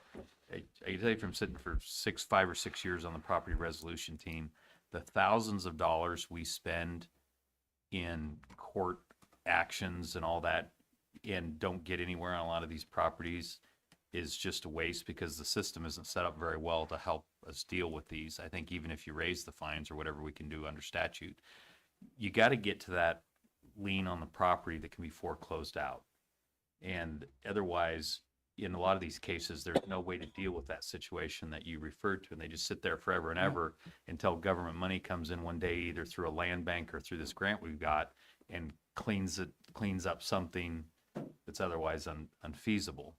And so from the way I understand this law, and there's some things that I think we need to look at tweaking on the definitions, I think the key is if something doesn't get dealt with, you can actually do something about it in a reasonable time and get it to a sale. And if it sells for more than what's owed, then whoever's a record would get that money probably, right? That is correct. Go back to the owner. But in a situation like this, how is this forcing someone to register the property? How's that going to rectify the problem? Well, I think the key is that if they don't comply and fix it and fines accrue, you end up with a lien that can be foreclosed, like a back tax. And I understand that, Ty, but you've got a property that the cleanup cost is going to be the cleanup costs are going to be more than what the property's worth. So how is this charging a registration fee going to rectify that problem? Well, they're gonna foreclose on the property and clean the lien, isn't it? You're saying it's a lien purging process. So if there's, let's say there's $15,000, there's 8,000 in real estate taxes and 7,000 in, whatever it is, and the city's behind with a third. As I understand, they could sell the property for $4,000, wipes out all the liens. And then you got a piece of property that you can then sell to somebody else and develop on. But that's not covered under this, is it? This is where we have the $1.4 million to buy that property. Am I correct? No, No, those no. are separate issues. Okay, Separate so, Completely separate okay, issues. so This is a given, mechanism they had to get but- that done. Yeah. so given that scenario, who's gonna spend $10,000 or $4,000 to clean that lot up when you know it's gonna cost you 20 or 25,000 to do it, and you can maybe sell it for 10? That's what they're doing, Ed. You're cleaning up the liens so it can be sold at a price. Am I getting this wrong? No, you're right, and I think I understand Ed. He's saying that if the property sells as is and it's worth 12,000, who would buy it? Who would bid 12,000 on it? And I guess my only thing would be that if they bid 6,000 and they can resell the lot for 20, it'd be up to the buyer. But you're right. There's going to be some properties that if you were a business person or if you were bidding on these properties, you may not want to bid on it unless it is minimal. I mean, the city has an option when they have a lien that they can back off that lien, just like a bank, just like the county on taxes, so that it may sell for minimal just to get it in the hands of somebody that would do the. Well, and from the pictures we've seen, most of these homes and properties are, sad to say, probably not in the best part of town. So that also restricts the value of the lot once it is cleaned up. You're not going to spend $60,000 for that lot. I think but let's say that a property that doesn't make any economic sense goes through, and let's say somebody will pay $100 for it. Okay. I mean, you might say, if I can have this property for free, I can afford to demolish it. If it can go through that deed cleansing process where it can be sold, that's part of the problem, or solving the problem. But then you start to go to your other resources. If you have one that won't sell at a sale, maybe the city buys it for a very minimal amount. And that's where some towns are using land banks, which we've talked about some of the issues with land banks before. Some town, you could use micro TIF as a way to maybe make it possible. Or cities, I know we've historically had $50,000, I think, in that line item, but the grant has really changed that. Then the city looks at those resources and makes a decision of, well, should we buy this property for nothing and lose money getting it back to a lot? I mean, as you and I talked earlier, there's a lot of people in this town that watch foreclosure sales. Every time a foreclosure sale comes up, we usually get some inquiries at the bank about people that are interested, and they figure out how far they can bid on it. There's a lot of people in this community that are looking for those opportunities. And so what to me is interesting about this ordinance, if you can force that activity, trying to take anybody's property from them, I mean, it can comply, but in these situations, you just sometimes can't get out of the situation because you can't get past the back taxes or any other potential liens out on the property. But I do think there's becoming more tools out there where a city can try to deal with those ones that don't make any math sense for a private investor. Go ahead, Lane. If I could, from the staff's point of view, these are the kind of things we have more calls probably than anything else for city staff. It takes more time. And, in a perfect world, we would never have to use this ordinance. We would never have to enforce it or any of our code violations, and we wouldn't need a code enforcement department. But we're not in a perfect world. But it takes tremendous amount of time and resources. And like I said, that's probably what we get the most calls on because it's affecting neighbors. Go ahead, Jim. Or Rod, sorry. Well, kind of moving on with this, but some of the things that I think needs changed in the ordinance, if we're going to get this ordinance passed, is number one, I don't like the part in here only giving them 6 months to renovate a home. I know a young man that bought a place and he's put a new roof on it, and he's cash flowing it as he goes. He's not borrowing money. It might take him 5 years to do it. He's making it into a rental house. He's just put house wrap on it not too long ago, so I'm sure he's getting ready to side it. He's done the soffit, but he's not going to have that done in 6 months, and we shouldn't penalize somebody that's doing that it takes them more than 6 months. So if we added a provision for active permitted construction or something like that. I think as long as they're making progress on it, we shouldn't limit to how long it takes them to get it done. I mean, I applaud the fact that he's doing it on a cash basis. So that's my first point. My second point is I'm not really in favor of having one person be the one that is the overseer of this ordinance. I think it should be a committee of like a couple of council members. I think it should be maybe somebody on the housing property resolution committee, but I think it should be more than one person, because somebody did bring up the point today that, you know, there can be conflicts among two people, and if it goes before a committee, I think it would be better searched and looked into whether it's a vacant property. And my third thing is, I know there's I know it's a zoning violation, but if a person owns a house, my daughter's probably cringing right now if she's listening to this, because she's lived next door to a house that had this issue and has been calling in trying to get it fixed. But I am very concerned about how much government control we have on what we do. And I just lost my train of thought. But what I'm saying is I just forgot what I was going to say. If it comes back to you, you can have. I've got some highlighted things here I'll take a look at. Brad, go ahead. So I spent some time with the property resolution team, and it's a significant amount of work that these guys are putting in, and like it's impressive what they're doing, and I can't even imagine spending all that time. So I applaud the goal of this, and I appreciate that we're taking some time to take a step back and really think through this process. And you know, I agree with some of the gray areas that we're struggling with. A couple of notes I have here.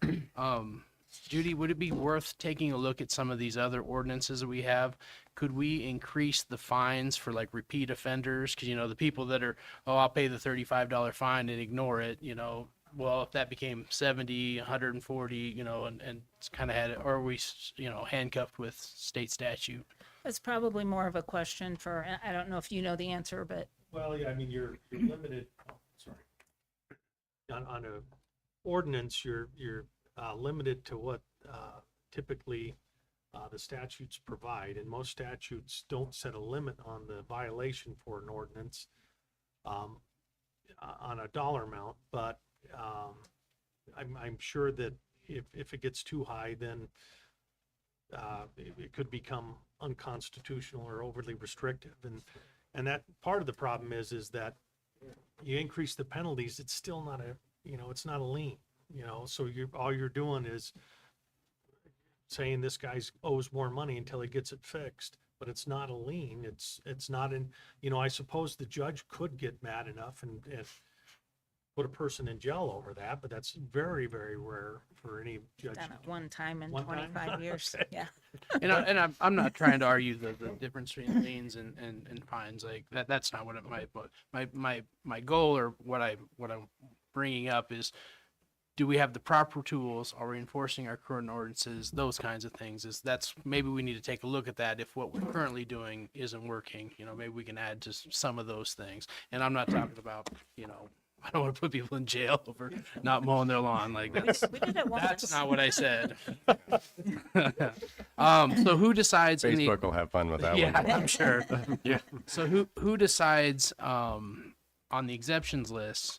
Who decides what a good faith offer is? Let's say everybody puts on Facebook, I'm selling my property for $4 million. Well, it's for sale now, you know. So who gets to decide what the good faith offer is?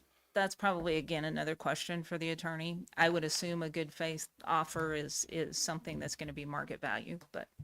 Mr. Mayor. Go ahead. One of the things that the statute, and I think it gets to Rod's point, it says you have to have due process. And what other cities have done, like let's say that, I mean, right now, the ordinance says the building, I think it says the building staff is the persons that enforce it.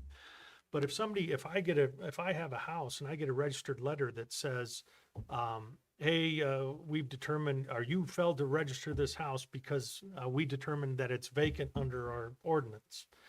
I have a right to appeal that to the city council and say, well, I don't think you're right. I live here, or I live here during the summer. I'm just on vacation or whatever. They have a right to come before this council on most of the city and be heard by the council on whether or not this house should be on the registry.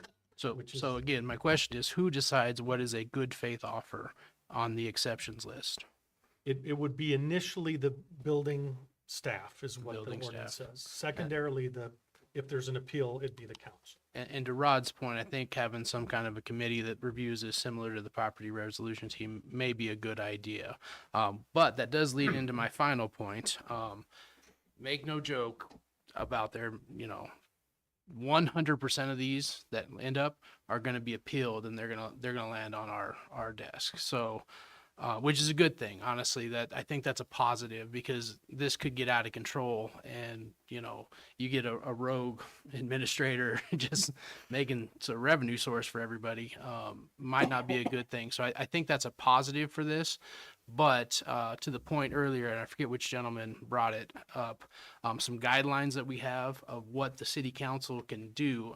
Is it a grace period we can extend? Can we reduce the amount that's being charged? Like having some guidelines. I don't want my grandma paying 50 cents, but having some we want to have this kind of laid out what we can do. So those are my points.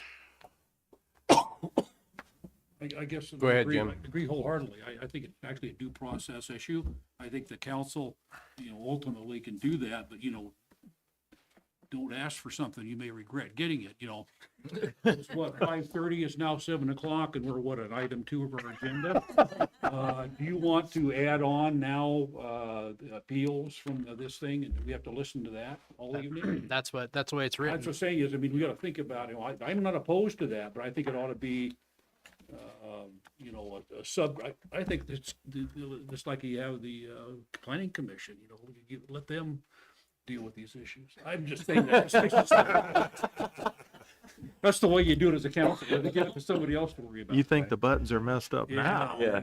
But anyway, I think that's, that's the one thing about it. The thing I don't like about this ultimately is it's some sort of self-reporting requirement. I think the city needs to get a letter out to the owner saying, you're under this statute, give them a time, 15, 20 days, or whatever it is, to appeal it, and give them a viable way to do that, so we don't pick up somebody like they talked about here, some widow out there who's going to be victimized by this. We don't want that to happen. But I think the statute, we have to deal with the problem up there on the board. And, it's one of those things, we can sit there and talk about it, but if we don't do it, it's going to be sitting there another 2 or 3 years from there. And there are people who hold property next to these properties. I think it needs to be remedied. That's my thought. Wrong way. There we go. Donna, you wanted to say something, so please keep it quick. Thank you. Donna Tryon, 820 South Bryan. And to Mr. Dye's point, I've lived in this neighborhood since 2006, and I sent the pictures just tonight to Lane. Nothing has happened. And there was a brand new house built across the alley from this house that is got more iron in the backyard. He could go on vacation and retire forever. So homestead exemption, I know it had good intentions, but I think this is the unintended consequences of these people paying no property tax. They have no skin in the game. They let their property to go wherever. So I think the city needs to come out, put a big plastic fence around these lots, bill it to them, exempt it from the homestead exempt. Nobody has to look at it, and they can live that way as much as they want. What height fence are you recommending? Another city ordinance.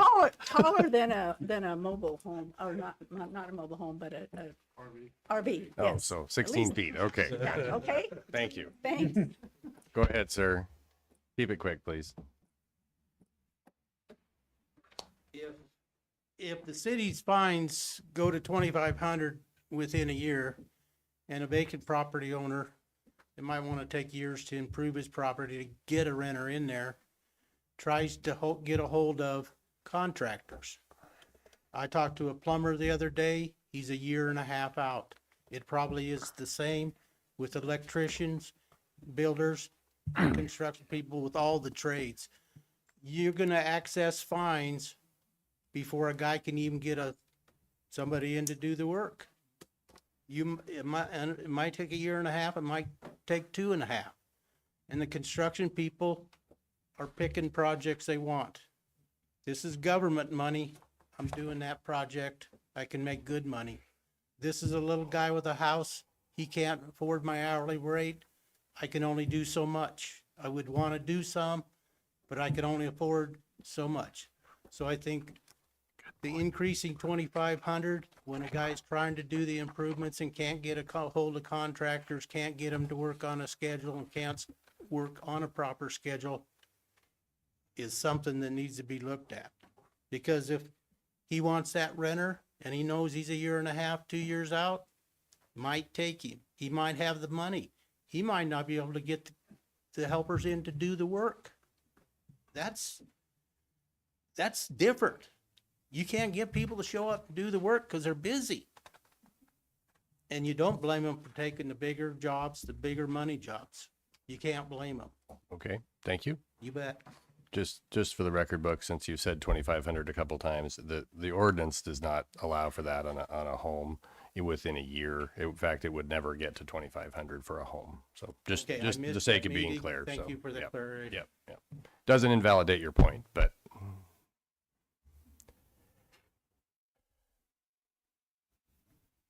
keep it quick, Tracy. Real quick. When you read the state statute, look at the very last word of statute. It says scheme. This is a money generating scheme. Now, you talk about the way that the city is and all the cars and everything like that. The city has no problems chasing Mrs. Martinez to court like that and to get her in front of a judge and charge her $3,500 at 85 years old to go to jail. So to get this stuff done, the city is more than willing to shove it down everybody's throat. And it is the code enforcement. I've told you that forever. We've always talked about that. There's a scrap yard on 11th and Jesse Street. The guy's got a payloader, oil all over the place, motorcycles on and stuff like that. How did code enforcement not let that place stop or didn't let that start up like that? But yes, if you're a little old lady, the city can come up there and get some money, they'll chase you down, and you know it as well as I do. They're happy that way. This should be only used for property that is abandoned, everybody's dead, all the relatives are gone, and you have to talk the county into forgiving their taxes, back taxes, and the city to forgiving theirs. Because yes, it is the city's duty to buy this property up with all their money, because the city has to make this, the city council has to make this city perfect for us. Okay, we're done with public comment for tonight. Would you like, Brad, go ahead. No, just a point of order. We didn't actually have a motion to start this, so do we need a motion to table, or what do you think? Hold on just a second. Yeah. That's we'll need to conclude with the motion to Fair table, enough. since I stated that we're just taking comments tonight. So, Nick, did you have something to add? Yeah, just one last comment on that first picture that was shown with all the stuff in the yard and everything like that. If somebody tore their house down, what action would the city be able to do? Because then it doesn't fall under the vacant property ordinance. True. Well, if you read the ordinances, or if you read the definitions of vacancy, which is something that the council will have to look at to make this accurate. Yeah. If it's an empty lot, there's nothing there, then it did not apply. If there's a bunch of junk on it, it would be a sign of vacancy as the ordinance exists today. So now, so an empty property means nothing on it at all. It doesn't mean no structure. It means nothing on it at all. An empty property. I don't know, I better let the attorney handle that one so I don't misstate something here. a vacant property can be, whatever the council decides, but a vacant property can be overgrown, dead vegetation, grass, shrubbery, accumulation, abandoned personal property, trash or other waste, lack of maintenance of any building structure, graffiti. And that's generally what the statute says, which could be, it can't be an empty lot, but it could be a lot that has a bunch of So junk on it. So I think Nick's question really amounts to, does there have to be a structure in order for the ordinance to apply? And I think the implied is that there is a structure on it. There is, because it's called a vacant property, but I mean, if the council said there has to be a structure, there has to be a structure. But the statute itself would allow a trailer house as a structure that may be dilapidated and maybe, an old barn. I mean, there could be a variety of things that the statute would allow, but not an empty lot. Okay, so that's where the interpretation's getting lost, and that's what I have a problem with on the ordinances sometimes is the interpretation, like the way that we're interpreting it right now is different than 5 years with a different council and different mayor. So my original question is, the first picture that was shown with the house and all the cars and trailers and everything like that, if the property owner tore that house down, is it still fall under this ordinance or not because it has a structure or because it doesn't have a structure? And I think the mayor is right. The ordinance that was written for, and I did not write it, I think Mr. Krasinski did, that was written, that was proposed to the council, anticipates a structure of some sort. Right. The statute does not require a structure as long as other things are included. Okay. I would say on that case, though, Nick, there'd be other ordinances that we have that would apply more than this ordinance then, because of the junk and different things. There's other things that would apply to that. If someone tore down a house, but they still left trailers and cars and things abandoned on there, it'd be different than this. And that's a fair answer, and I accept that. The thing that is, it's circling back to the issue that we're having today, so then it's just creating a forever problem, because this ordinance doesn't solve the original problem, because the homeowner tore the house down, then it doesn't apply under this ordinance. Possible. Okay. Yeah. Go ahead, Jim. Make a short comment. What I'd like to see, maybe as a start here, is that the absent landowner, if it's vacant a death or whatever it is, if we crafted the statute in a very limited fashion, just to deal with those properties, that might be a start here. I mean, would that help with some of the problems we're dealing with? Yeah, it certainly would. Those properties that fall into that class tend to be the ones that take the longest to deal with in terms of years and things. The ordinance just to those properties, and then start from there. Mm-hmm. Then we wouldn't have to worry about these other problems with people being concerned about. That's just a suggestion. Yeah. Go ahead. Final comment. You know, after sitting on the property resolution team for a long time and being on this council for quite some time now, the number one complaint we get is that my property is getting negatively affected or valued because of somebody not taking care of what's next door. Well, let's really think about doing something about it. I mean, we're spending thousands of dollars in attorneys' work and fees, staff time, everything, and we've got qualified people that are working really hard at this that are saying, help us with an enforcement mechanism.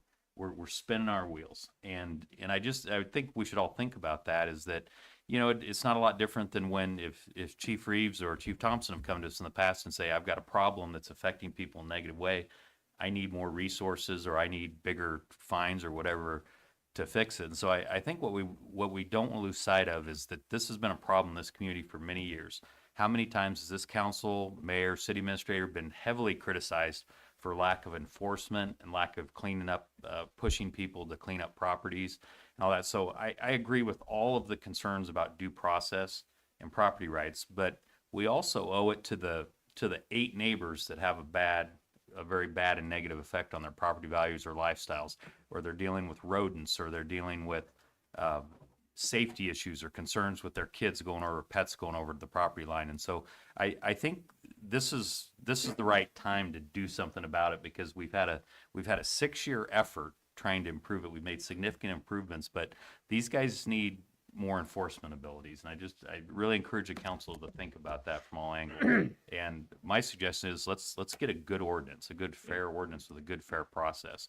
Some of the communities are taking the appeals, like the Board of Health, and there's all sorts of different ideas out there. But I really like the idea of having maybe the property resolution team or some kind of committee on the front end and then the city council on the back end. And we could think about, maybe only having appeal hearings at a certain time frame, maybe once every other month or something like that, and do it. I think there's ways we could be efficient. I honestly don't think we'll have that many. Okay. But it's just my opinion. Okay. I get the last comment. Mr. Mayor. I don't want anything. Shut his mic off. All right, so moving on. I'm just kidding. Well, one of the things that we do have to keep in mind as we contemplate how to help the community in this manner is that many of our ordinances were written 50 or 60 years ago, or at least the base of them was. And right, wrong, good, bad, indifferent. People took care of their property differently 50 or 60 years ago than they do today. So these ordinances were not necessarily, and that's not true across the board in every case, but it is generally true. No one, particularly around this table, wants it to be easy for the government to take someone's property. That is not the intent of this, and nor was it ever. But the other thing that we do constantly hear as members of this council is, how are you going to save us tax money? Well, when we spend thousands of dollars on staff time and paying our good attorneys to deal with the valid complaints of neighbors, how do we then say your complaints and the dollars associated with that don't mean that much? Maybe it's just a cost of running a city. Maybe that's what it is. But it's something that we have to at least give some thought to. And last, I want to thank everybody and the members of the community for coming, because this is a difficult discussion, and it should be. I have the good fortune to speak to many of the businesses that are contemplating coming to our town and our area. And I'm just going to be really blunt and honest. I'm tired of having to field the question. Somebody pulls me aside and says, hey, does North Platte have a nice area? It's embarrassing. And in some cases, we need to do something about it. Now, this ordinance is designed primarily to deal with those folks who are deceased, or the owners don't live here and are never going to live here. And I think if we can tune it, as has been suggested, to deal with just those properties, I think we probably would be doing the community a service. But I am happy to hear that the council is interested in increasing the enforcement on some of the other ordinances, because we could use some help there too. Someone would make a motion to table this item the next meeting, please. I move to table. Second. Motion by Reeker, second by Dye, to table this item to the next meeting. Sorry, Brad. You can have it. Thank you. Okay, moving on to... Oh, I'm sorry. There seemed to be a lot of enthusiasm around the table, so...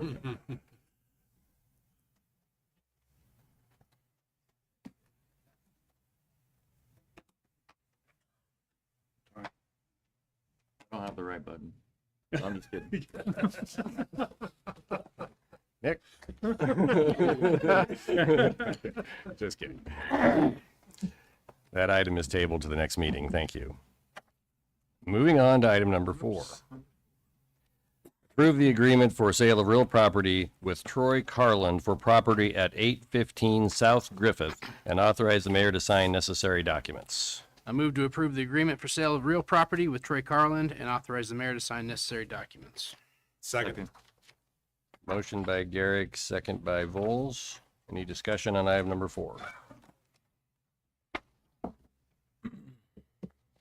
Seeing none, calling the question on item number 4. Come on, Nick.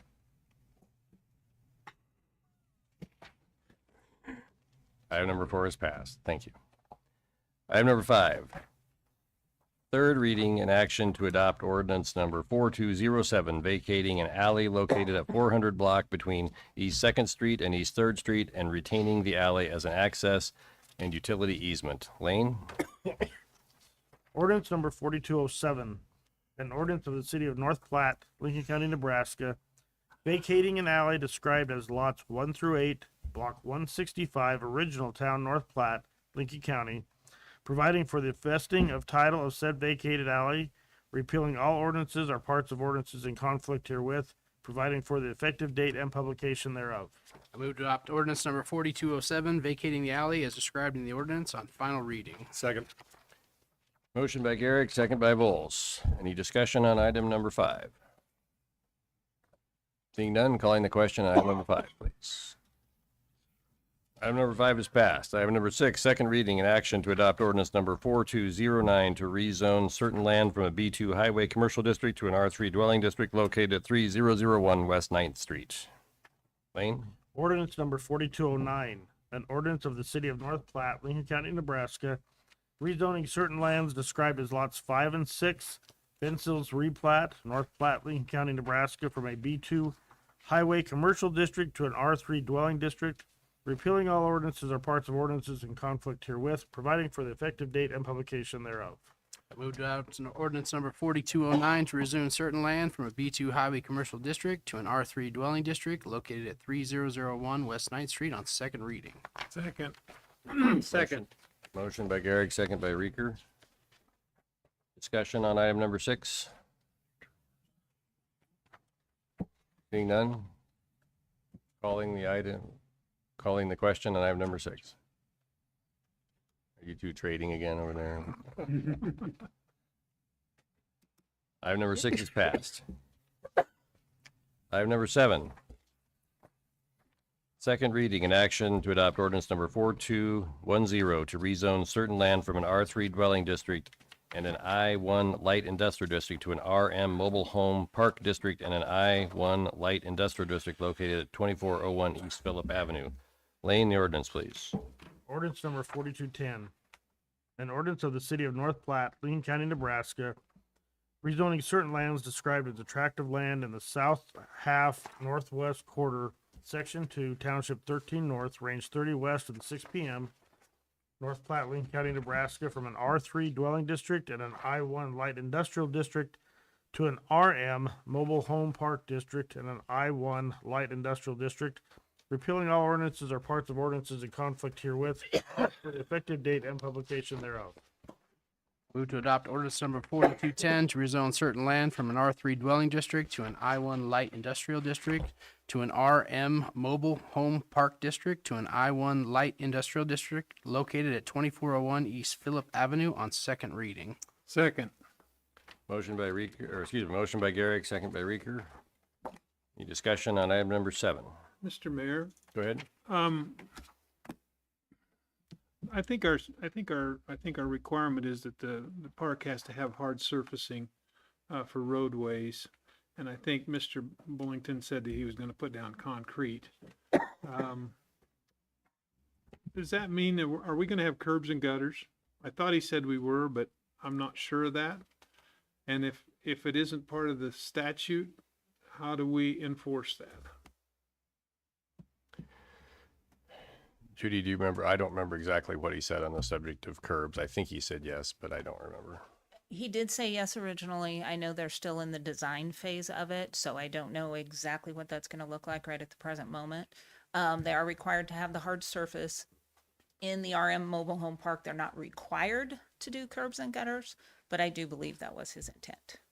Well, and just to further answer your question, I don't know if we'll receive a tax increment financing request from Chief or not, but if we do, we could at that point require that curbs are in place. And that's what Ty and I talked about that today. Yeah. I would hope that if they don't apply for tax increment financing, I think they're going to be required to have stormwater retention ponds, and so it would be extremely difficult to have any kind of a labyrinth of road ditches to convey the water over to the stormwater retention pond. And so The other thing that was brought up to me, and I think our statute requires green area or green space or whatever it's called. Is there any way we can have them, it's one thing to have a bare strip of green grass. It's another thing to have a park with some playground equipment for kids.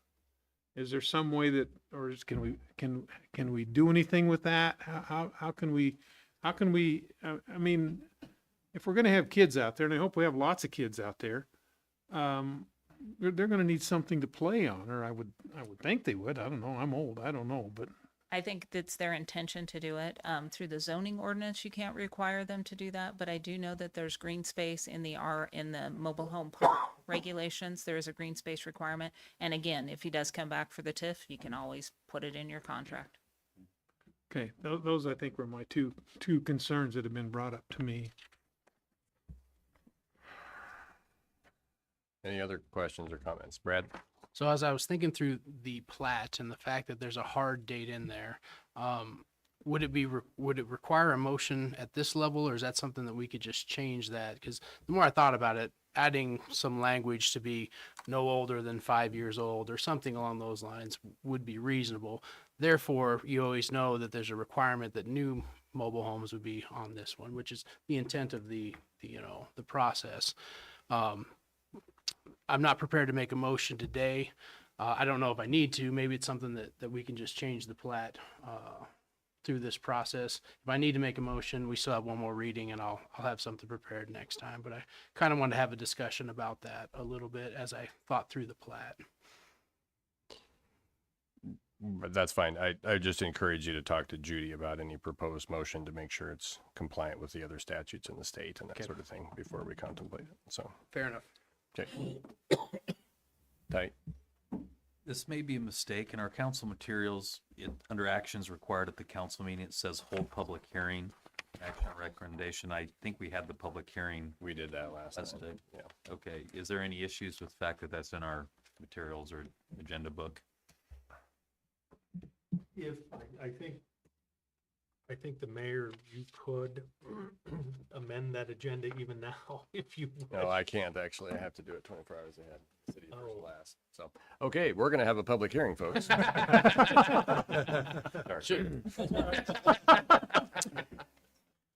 So before this item continues, if someone would make a motion that we suspend this consideration of this item and enter a public hearing, I'd appreciate it.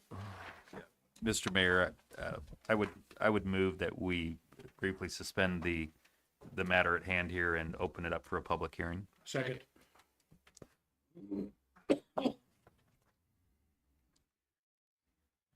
Okay, thank you. I think we have a lady that maybe want to speak. Okay, we're going to call the question on suspending and having the public hearing. Okay. Okay.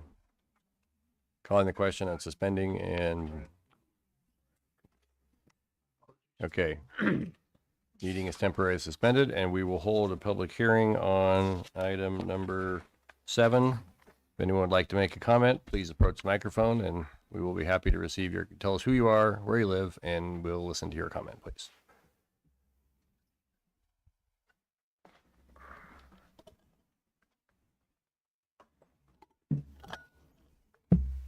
You have enough room there, ma'am? Do you need us to move some chairs? I do. Okay. Okay. Thank you. Jean K, 1111 Custer Court, North Platte, Nebraska. I think, Mr. Mayor, some of my questions were answered about having requirements in the TIF plan.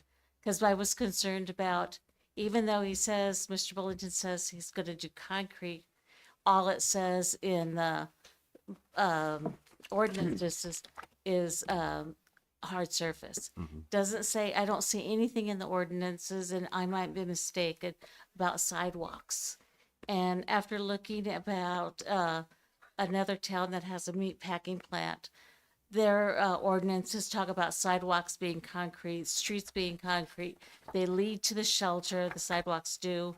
A variance of things in another ordinances. And so my concern was, okay, he's going to say these things, but is he going to follow through? It's going to be too costly, so he's not going to do it.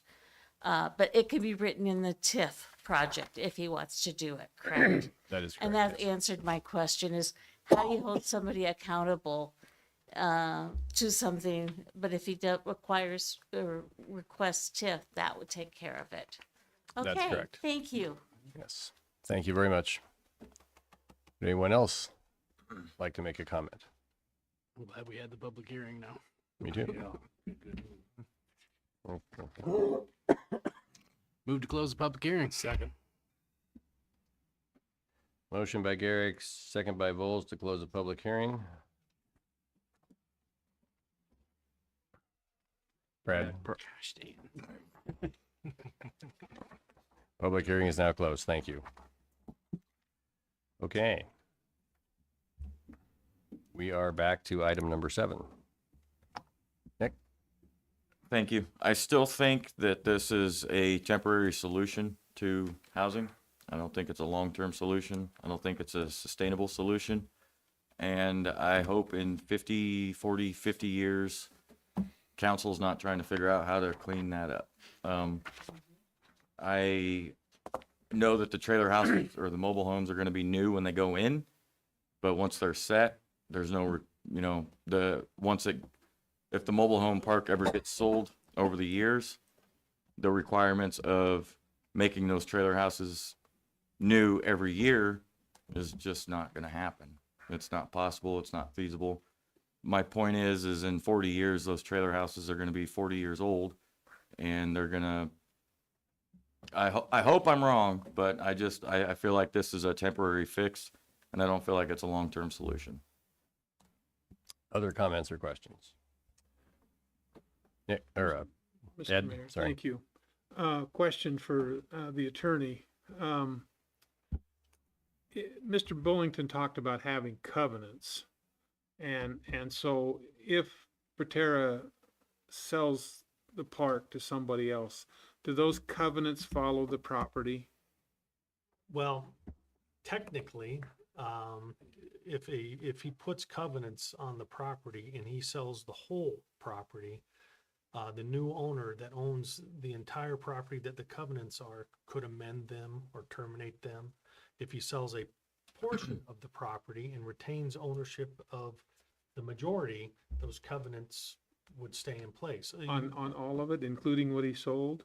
That's correct. And the only way a covenant can be modified is under the terms of the covenant. Typically, it takes the majority of the landowners that are covered by the covenant to modify or terminate those covenants. So if he sold the whole park, the new owners could.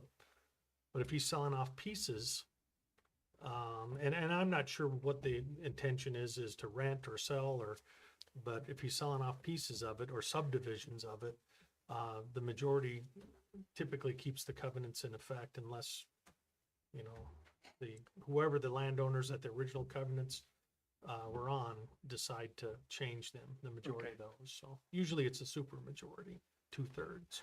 The way that Mr. Bullington described it was that Proterra or chief, whatever entity ends up owning it is, will retain ownership of the land, and the homes would be owned by the private people, but they'd be sitting on leased land. That's very similar to how properties at Lake Maloney work, you know, that same sort of thing. So, Pete? Just one observation.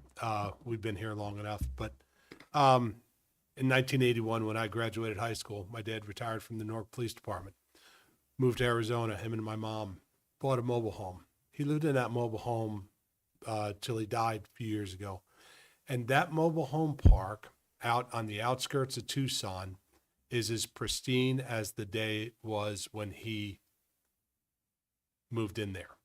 My point being, we tend to have a negative connotation of mobile home parks, and it could be because of some of the mobile home parks and the management and the lack of attention that they've generated in this area.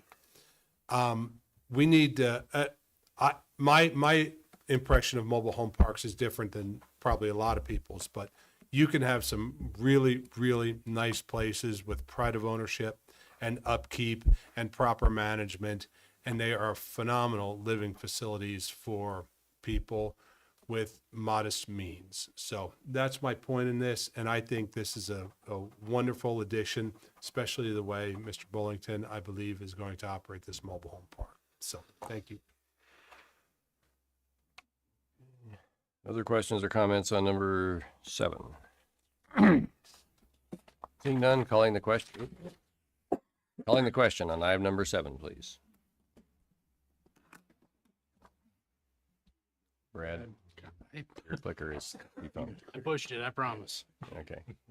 Item number 7 is passed. Item number 8. Third reading and action to adopt ordinance number 4204, creating paving district number 839 on Francis Street from the intersection of Tabor Avenue thence east to Bryan Avenue, and at the intersection of Bryan Avenue and Francis Avenue, heading north approximately 165 feet to the existing concrete. Lane, the ordinance, please. Ordinance number 4204. An ordinance for the creation of paving district number 839 on Francis Street from the intersection of Tabor Avenue, thence east to Bryan Avenue, and at the intersection of Bryan Avenue and Francis Avenue, heading north approximately 165 feet to existing concrete in the city of North Platte, Lincoln County, Nebraska, and ordering the construction of street improvement therein. Mr. Mayor, I move to adopt ordinance number 4204 to create a paving extension district number 839 as presented in the council materials on third reading. Second. Motion by Reeker, second by Nisley. Any discussion on item number 8? Seeing none, calling the question on item number 8, please. Item number 8 is passed. I'm removing items number 9 and number 10 from the agenda tonight because we have some details to work out with regard to them. Item number 11, second reading and action to adopt ordinance number 4208 to create paving district number 842 on Francis Street from the east side of the intersection of Bryan Avenue and Francis Street, thence east to Devco Avenue, approximately 3,100 feet. Lane? Ordinance number 4208. An ordinance for the creation of paving district number 842 on Francis Street from the east side of the intersection of Bryan Avenue and Francis Street, thence east to Devco Avenue, approximately 3,100 feet in the city of North Platte, Lincoln County, Nebraska, and ordering the construction of street improvement therein. I move to, we want to waive 3 readings? Okay. If you don't mind, yeah. I move to waive the 3 required readings and adopt ordinance number 4208 to create a paving extension district number 842 as presented in the council materials. Second. Motion by Reeker, second by Dye. Any discussion on item number 4208? Appreciate the council's willingness to consider this, waiving the third reading on this one in order to keep the construction consistency going in this area. So, okay, any discussion? Calling the question. Oh, sorry, go ahead, Ty. Just so I understand this real quick. So if we have the sections A, B, C, and D that we looked at the last, what's on the table here would finish the passage of, I mean, we already did the first section. This second, but the other 2 would be on hold then? Yes, we have some details to work out on. So this is basically the first 2 pieces of going from west to east. So this is the second piece we're talking about. So this is section B, I guess would be the way to describe it. Okay, so the items we need to work out are on the further sections then? Correct. Okay, understand, thank you. Okay, calling the question on item number 9. 11. Sorry. Forgot we skipped item number 9.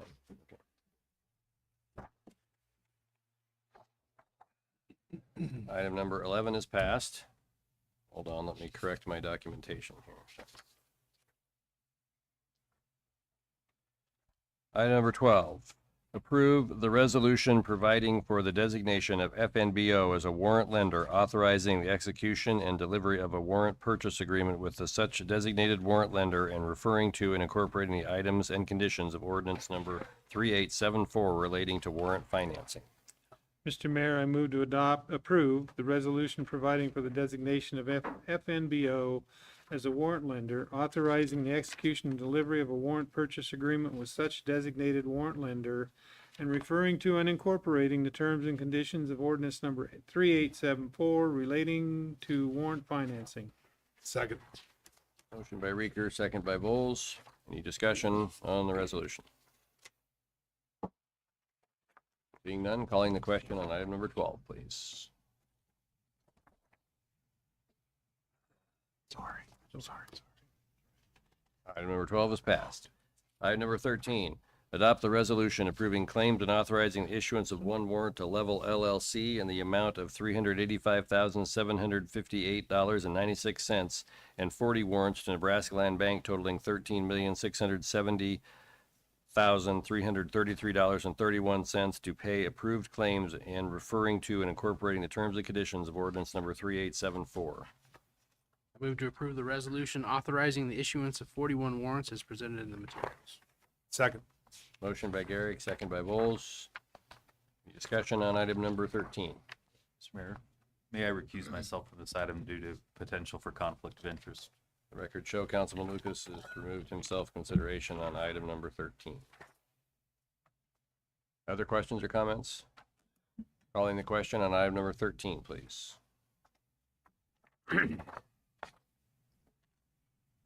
Item number 13 is passed.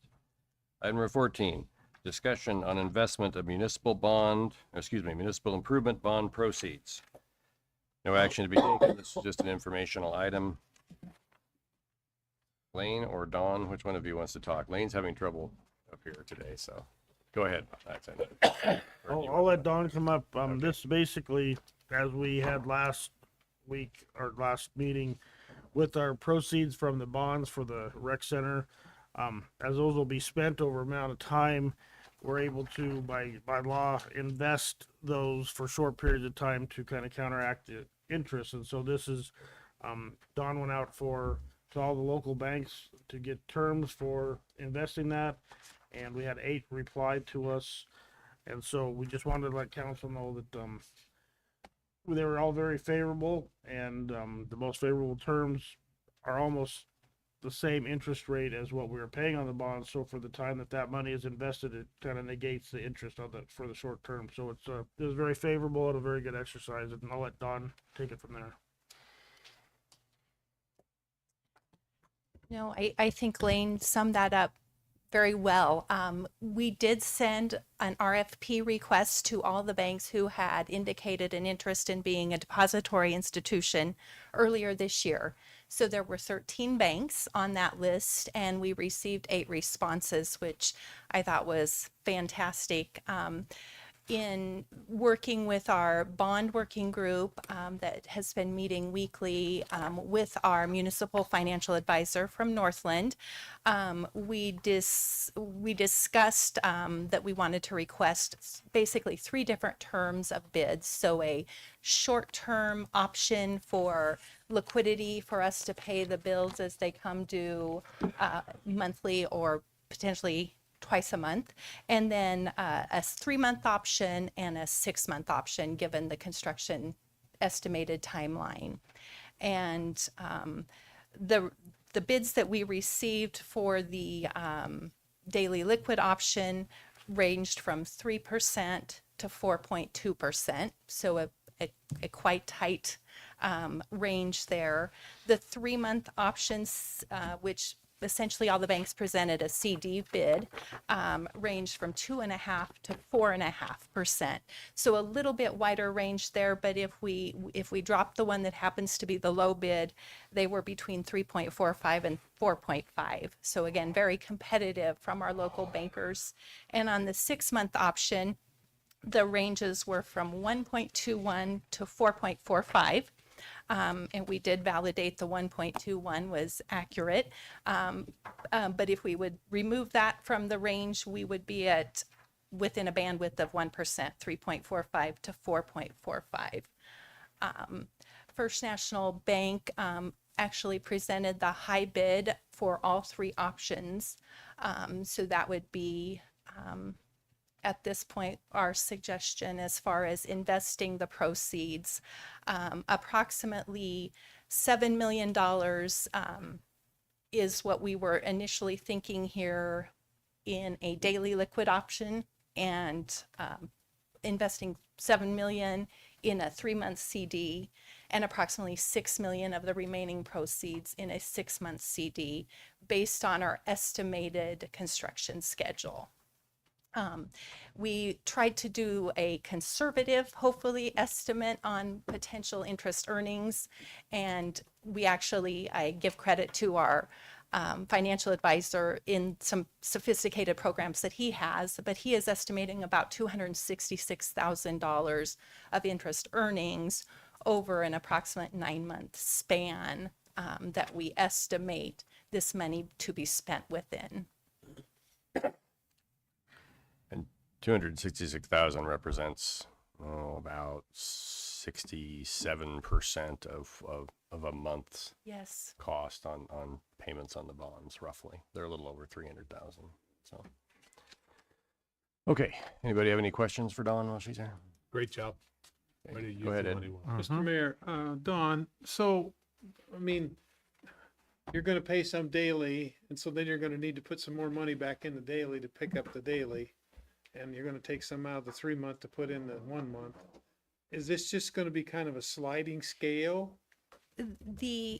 Where we are going to put initially about 7 million in the daily liquid option, and our thought process is we're spending about 7 million every 3 months for construction. So once the 3-month CD would mature, we would be in a position then to deposit that closed CD into the daily liquid option to reset that.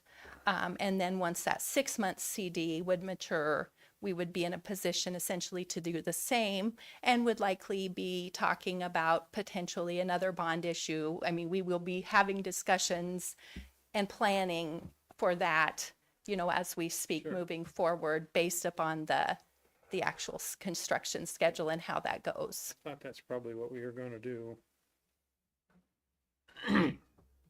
Okay, other questions or comments?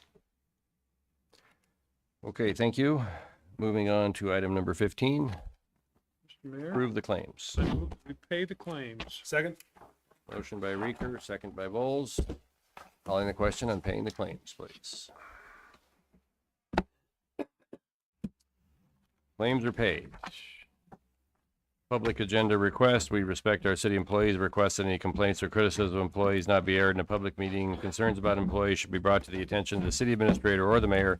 Individual violation will be declared out of order. If he has anything they'd like the council to consider in the future, please approach the microphone and make your recommendation, please. Good morning. Really quick, Lane, how are you doing? Want to give him a compliment. A year ago, February, we had that nasty ice storm and the street out on Augusta Street and 9th. We had an ice rink out there, and I went over to him. I said, "Hey, would you bring a truck and just throw some salt and gravel out there?" He brought a crew. I bet you blew $1,500. They took off all the ice and everything because it was a mess in there. So I went up to him. He went and took care of it right away. So that's good. Kudos to the crew. Yes. The other question is, east of the lot on 12th Street, the gravel pile lot by the old dog pound, east of the fence line, there's the trees that caught on fire a few years ago. Remember that one that the fire burnt through there, the east, and cleaned it all up? Are they still looking at making it a BMX track or anything in town? They stopped that? They stopped that. That would be the perfect spot. If you guys ever thought about that, because the kids, they don't want you to set up a track. They want to make the track through the dirt. All you'd need to bring some dirt up there. It's just a perfect spot where you could do that. Then the other thing, back when we were young, in 1980, the river, they went up there. You have that phragmite, that invasive weed growing on there. You guys got to get rid of that. We're working with the county on that. That's a danger. First place you need to do is the kiddie pond over by the softball diamonds. Because if a kid wandered off and got inside there, you would never find him. He would be lost forever. And you just have to clean that all up. One other thing, could I speak to you afterwards? Yeah, sure. We're done. Mr. Rulia, could I speak to you afterwards? I have a couple other. Gotcha. Mr. Garrett, could I speak to you afterwards too? Just a second. Thank you. Anyone else? Okay, one quick announcement, be prior to the next council meeting, an hour before, just like we did tonight at 4:30 on the June 1st or 2nd, 3rd, whatever the first Tuesday in June is, sorry. We will be having the bond education that I talked about. This perhaps speaks to my inner nerd, but it's going to be pretty interesting, and we'll all learn a lot about municipal bonds and how they work and the things that we can do and what we should consider. So bring a notepad. Okay. I think at 3:00 there, the ribbon cutting for the carousel is Friday, correct? Oh, Friday yes. at 3:00, Yeah. the newly painted horses on the carousel, and it's worth going out to for sure. Mm-hmm. Yes. Thank you. Have a wonderful evening, everyone. Thank you for being here. Mr. Mayor, I move that we adjourn. Oh, I'm sorry. I wait the end of the agenda. Go ahead, Ed. It's done. All those in favor of adjourn, please vote.